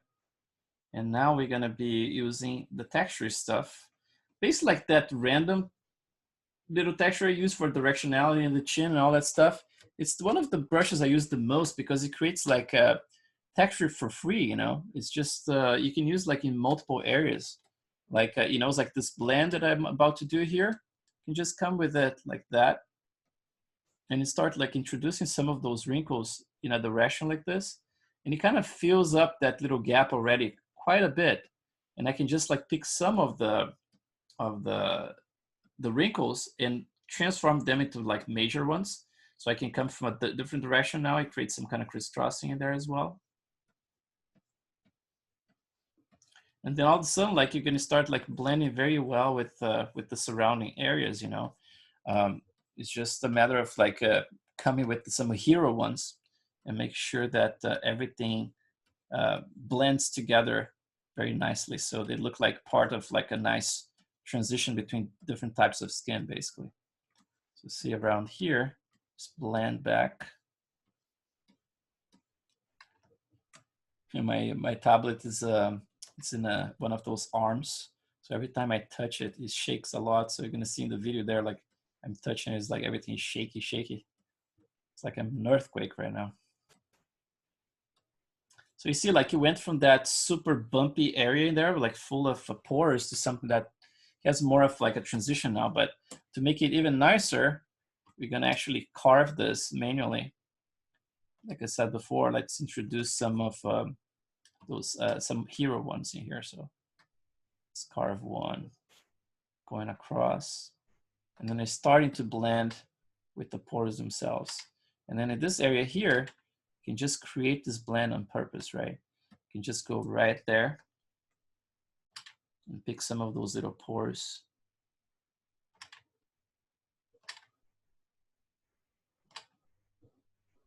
And start like actually trying to incorporate some more interesting stuff. Like try, again, like I always reinforce, right? Like try to keep stuff like not too parallel, you know. So if you're making lines, try to change direction, you know, it's like and break the lines up so they are not like continuous super long lines. They kind of like have Y's and you know, change of direction in general.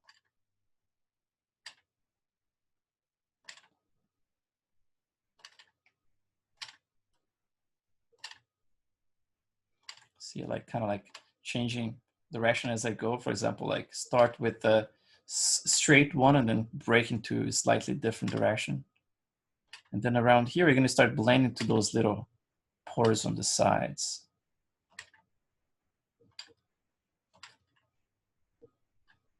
And then you can go as far as like really going to town over the pores in here. So, you know, slowly you start actually creating a blending effect that looks a little bit more naturalistic.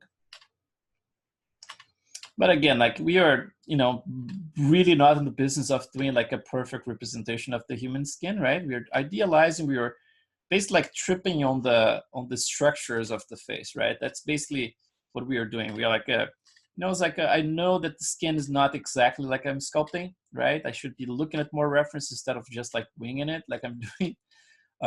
But that's the fun part to me, you know. It's like there is this whole thing that we do in the industry that's just trying to nail everything as perfect as we can, using all kinds of tools and whatever you have handy.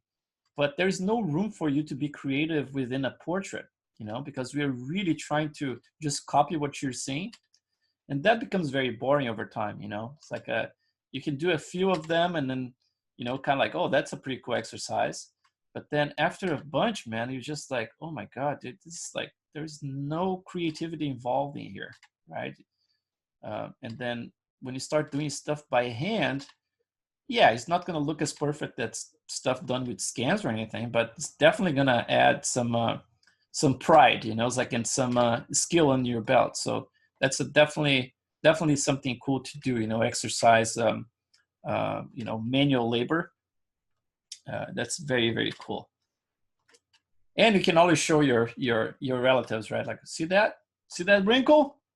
I sculpted it myself. And grandma just claps from the back of the room. No, she doesn't. She doesn't know what ZBrush is. Anyway.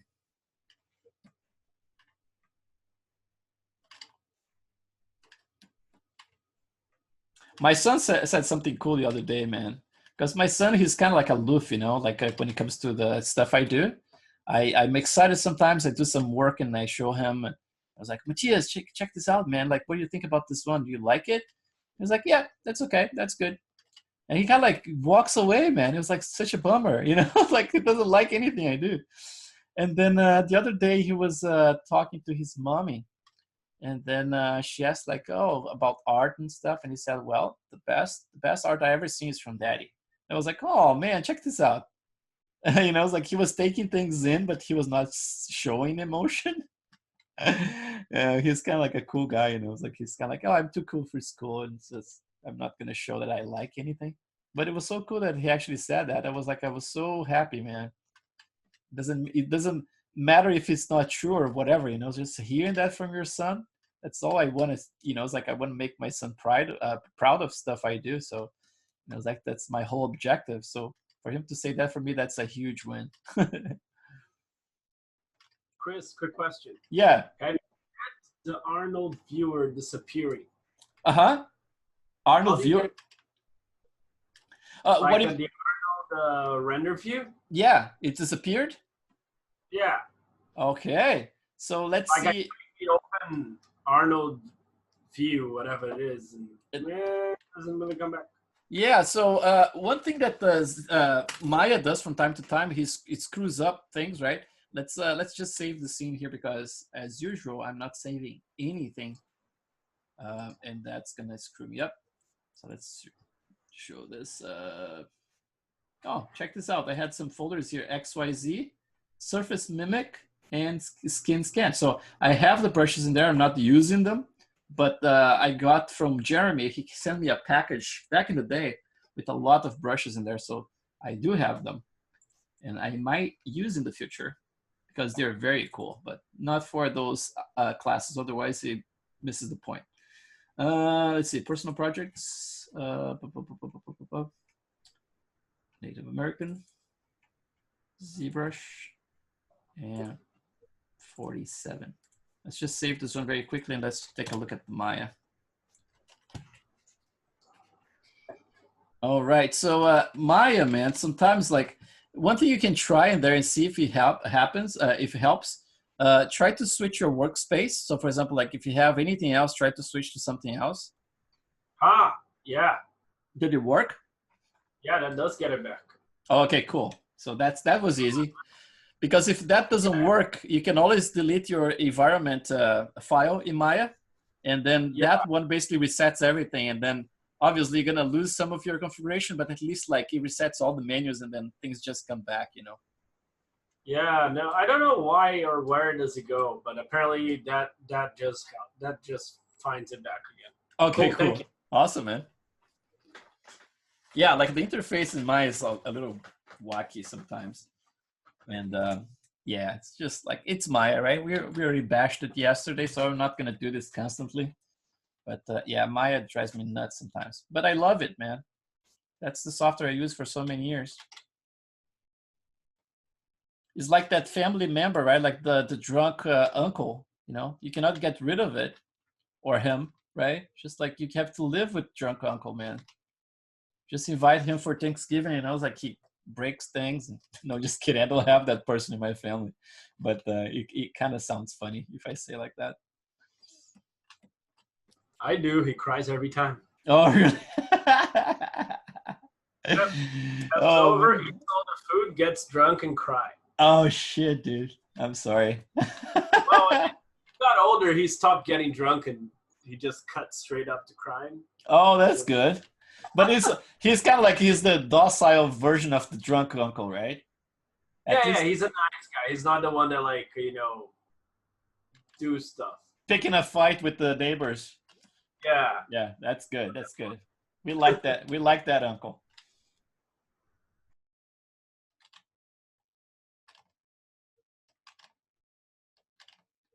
Yeah, man. See, like I can go for a couple of hours doing what I'm doing right now, and I probably not gonna notice the time pass because if I'm not talking to you guys, I'm gonna be listening to music, and that's what drives me. Like I cannot work without music.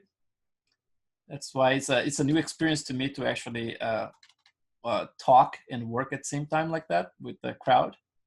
So I'm still getting used to it, but I definitely like in my own personal stuff, it's just like music constantly. Even at work, I mean, like I barely hear my phone sometimes. It's like music. Chris, Yes. can I ask you a question totally off topic? Oh, yes. Where does the name come from? My name? Yeah. Oh, my name. So my father, man, I'm gonna talk about him. I hope I don't cry because I always cry talking about. Oh my So, God! I just no, that's okay. Yeah, my father, he passed away very early, 32 years old, and he was sick with he had a rheumatic fever, which is basically like it's an infection you get, and that ends up like for example, like a bad cold or something, and affects your heart. So he had a heart condition since he was like a teenager, probably like 12 or 13 years old. And so back in the day, they didn't have all the technology they have nowadays. It's like they probably would be able to fix him nowadays with some minor surgery or something. But back in the day, he was kind of like doomed. It's like he kind of like he knew he would not live that long because the doctors told him that basically like it did some damage in his heart in there. So since a teenager, he started looking for answers about like it's like the whole thing that we think about, like the meaning of life, right? Why things happen this in a certain way, why some people have the chance to live like very long lives and some of people just don't. It's just like abbreviated. And then he got into a lot of different types of philosophies, right? So he was basically like he was like a philosophy rat, right? Like he was like into all kinds of stuff. He got into among other things, he got into Buddhist stuff and also Hindu philosophy. And he fell in love with a philosopher called Jiddu Krishnamurti. And Jiddu Krishnamurti was this guy. He died I believe in the 80s. So he was like contemporary, right? Like he was alive when I was still a kid. And you can find his talks on YouTube, which is pretty fascinating because I grew up with those books in my house, like a Krishnamurti, like his talks, and it's like around the world and everything. And then now you can go and watch this exact same talks live. It's like not live, but recorded on YouTube, which is pretty fascinating. And you should take a look. It's like some of the stuff that he says, they're very interesting things. He's kind of like he was one of our modern gurus, I guess. And my father really liked his message. It's like the way that he saw violence and control, and it's like in mass control and all this stuff that it's like me as a conspiracy theorist love about. He was talking about all this stuff like back in the day, and my father really fell in love with him, and he told my mom, it's like I want to name our son Krishnamurti. So my brother was named Narendra Nath, which is a very weird name. It was another guy like from the Hindu philosophy. So Narendra Nath is my brother, older brother, who I don't get along with, and I ended up like being named Krishnamurti. So my father, he passed away when my mom was pregnant. She was like 7 months pregnant when he passed away, and then basically like my name was part of the present, right? Like he gave me this present, and it was always a pain in the butt because like in school, it's like I would be teased constantly.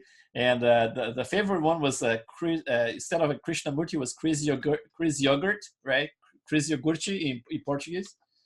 So like teased a lot, but the name also brought me a lot of luck, So I'm proud of it, and I actually my second son, his name is James Krishna Costa. So I added the Krishna from my name to his name as well. So that's it.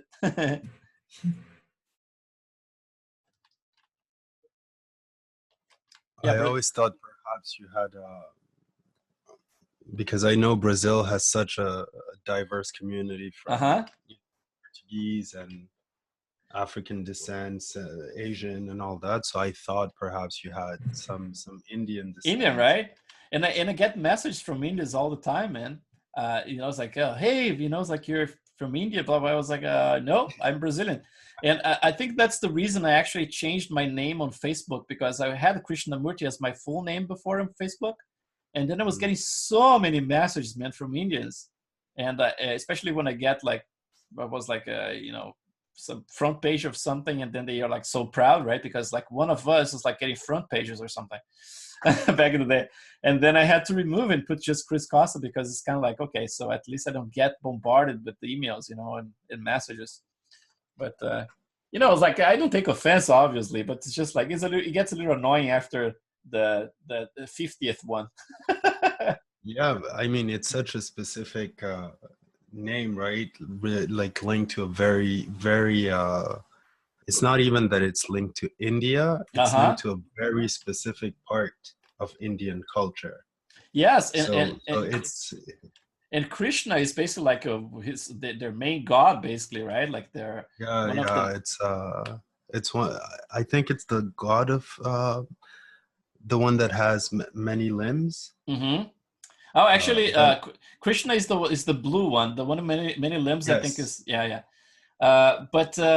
but also like I was always curious about like what the Murti is, you know, because Krishna Murti, and then I asked a couple of Indian friends, and they said like Murti means the representation of the god. So basically, like it's an idol or a sculpture of the god Krishna. So basically, like Krishna Murti means like a sculpture of Krishna, basically, or the image of Krishna. It's kind of like an avatar of Krishna. Anyhow, thank you for sharing the story. Of course, man. Yeah. Yeah, Chris, thank you. No problem, man.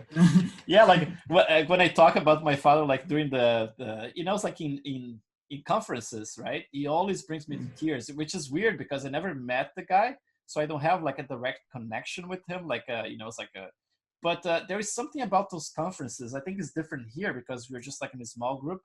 But the conference, I'm looking at people in the eyes, you know, it's like and if you're really being honest when you're talking about something, and you see that reflected in other people's eyes, you know, it's like you really establish a connection, you know. And then when that connection is established, like you basically like you crack wide open, right? And some people don't let themselves to go there because like it's a very vulnerable place to be. But I try to be very truthful, you know. It's like I don't fake stuff. You see, basically like what you see is what you get. Some people, like a lot of people, unfriended me because of my opinions in the past, you know, because I'm pretty honest, you know. And I try to be like that with everything in my life. So yeah, it's like it's a blessing and a curse, you know, being honest about stuff. But I don't have the psychopath kind of you know, profile. Because a psychopath is the guy who's a master of faking emotion, you know. It's like it's the guy who actually can really represent, you know, it's like, oh, I really feel your pain. I'm really sorry. But in fact, he's not feeling the pain anyway, you know. It's like, it's just like, you want to see like the profile of a psychopath? Any politician. Pick any one of them, at least the high ones up there, you know. It's like all the major ones. They're all psychopaths, man. They are like sociopaths and psychopaths because they basically like they emulate emotions, you know. It's like to bring you into that world, but they are not actually feeling it. They're just like, they're, you know, concerned about their own business. That's all it is. That's why I don't trust any of those crooks. Anyway, but this is a fun class. We are talking about fun things and doing art. We should not be talking about this stuff. Shut up, Chris. All right, guys. I think we are like 11:38 right now, so we kind of passed a little bit. But I think some of this stuff here, they're useful. You know, it's like especially like those areas of blending, how I approached it in there, using a little bit of the, you know, it's like going to a couple of resolutions lower, and also the chin stuff, adding some of the directionality in there. You can use this for a lot of areas. I'm probably going to add some more here as well. And for the lips themselves, I think like the wrinkles, the type of wrinkles I have right now, you see they are kind of like broad, and they, you know, it's like everything's a little puffy and pillowy in there, which is cool for the most part. But there is another type of wrinkle, which is basically like kind of like a scratch. So instead of like having this broad fall off around it to create like this perfectly round and puffy stuff, it's good to alternate them with some of them that are pretty much like shallow with a very square kind of point. And then when you do that, you basically like just create the scratches. And then those are going to be very helpful to create this kind of effect right here. You know, it's like those little ones kind of like a little sharper and then shallower. So I'm going to have to mix with whatever I have in here with those ones and keep adding more of them around the, you know, this edge of the lips in here. Like I said, like so many passes and so many things we can do with the skin, right?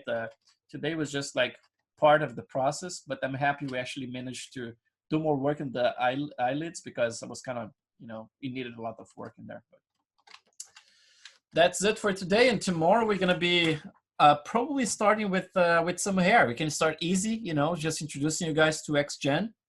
I normally by this time I tweak the eyelids to look more perfect than what they are. You see, they were kind of wobbly and a little weird in there. But the thing is, like, because we have the bulge for the eyeballs, I want to make sure that I have my scene a little bit better planned, you know, because if I'm going to do like a render, a final render that's going to be kind of like a 3/4 face profile portrait, I want to make sure that the eyes are facing the camera or looking at me, right? And if I want to do that, then I want to make sure that I rotate the eyes to the right position. So when I have that in place, then I'm probably going to tweak my eyelids to conform more perfectly to that rotation, right? If you're working in production, probably a rigger is going to be establishing like a deformer that actually, you know, it's like makes the eyelids follow the bulge constantly. But that's not the case in here. So since I'm sculpting for a still, I'm going to basically, you know, it's like make sure that I have the eyes slightly closer to what I want for my final renders, or at least like for the hero renders. And then I'm going to conform my eyelids when I have that in place. So not today or tomorrow. So we're going to jump right into hair and start working with it. And then eventually, like in the next couple of days, probably next week, we're going to adjust the eyelids to have a perfect transition, because we definitely need a special pass that's going to create some kind of like a membrane that connects the eyelid to the eyeball. You know, it's like not connects, but it really blends into a little ramp. So it's not just that ramp that we created yesterday for the tear line, but also something as a membrane is sculpted into the eyelid itself. So stay tuned for that. And I hope you guys enjoyed. Thank you so much again. And I see you tomorrow. Thank you, Chris. Have a good one. Thank you, Chris. Thank you, guys. I appreciate you guys being here with me every night. You know, it's like it's normally the same group. So we're around like 14, 15. But I really appreciate that you guys can make it. And I don't blame the others, because like the time zone is all over the place. And some people are just like, they cannot be here. You know, it's just like, it's very tough on them. So, but I appreciate you guys. And I appreciate the work you're doing. So like, keep posting in it, and I'm going to keep commenting. Thanks, guys.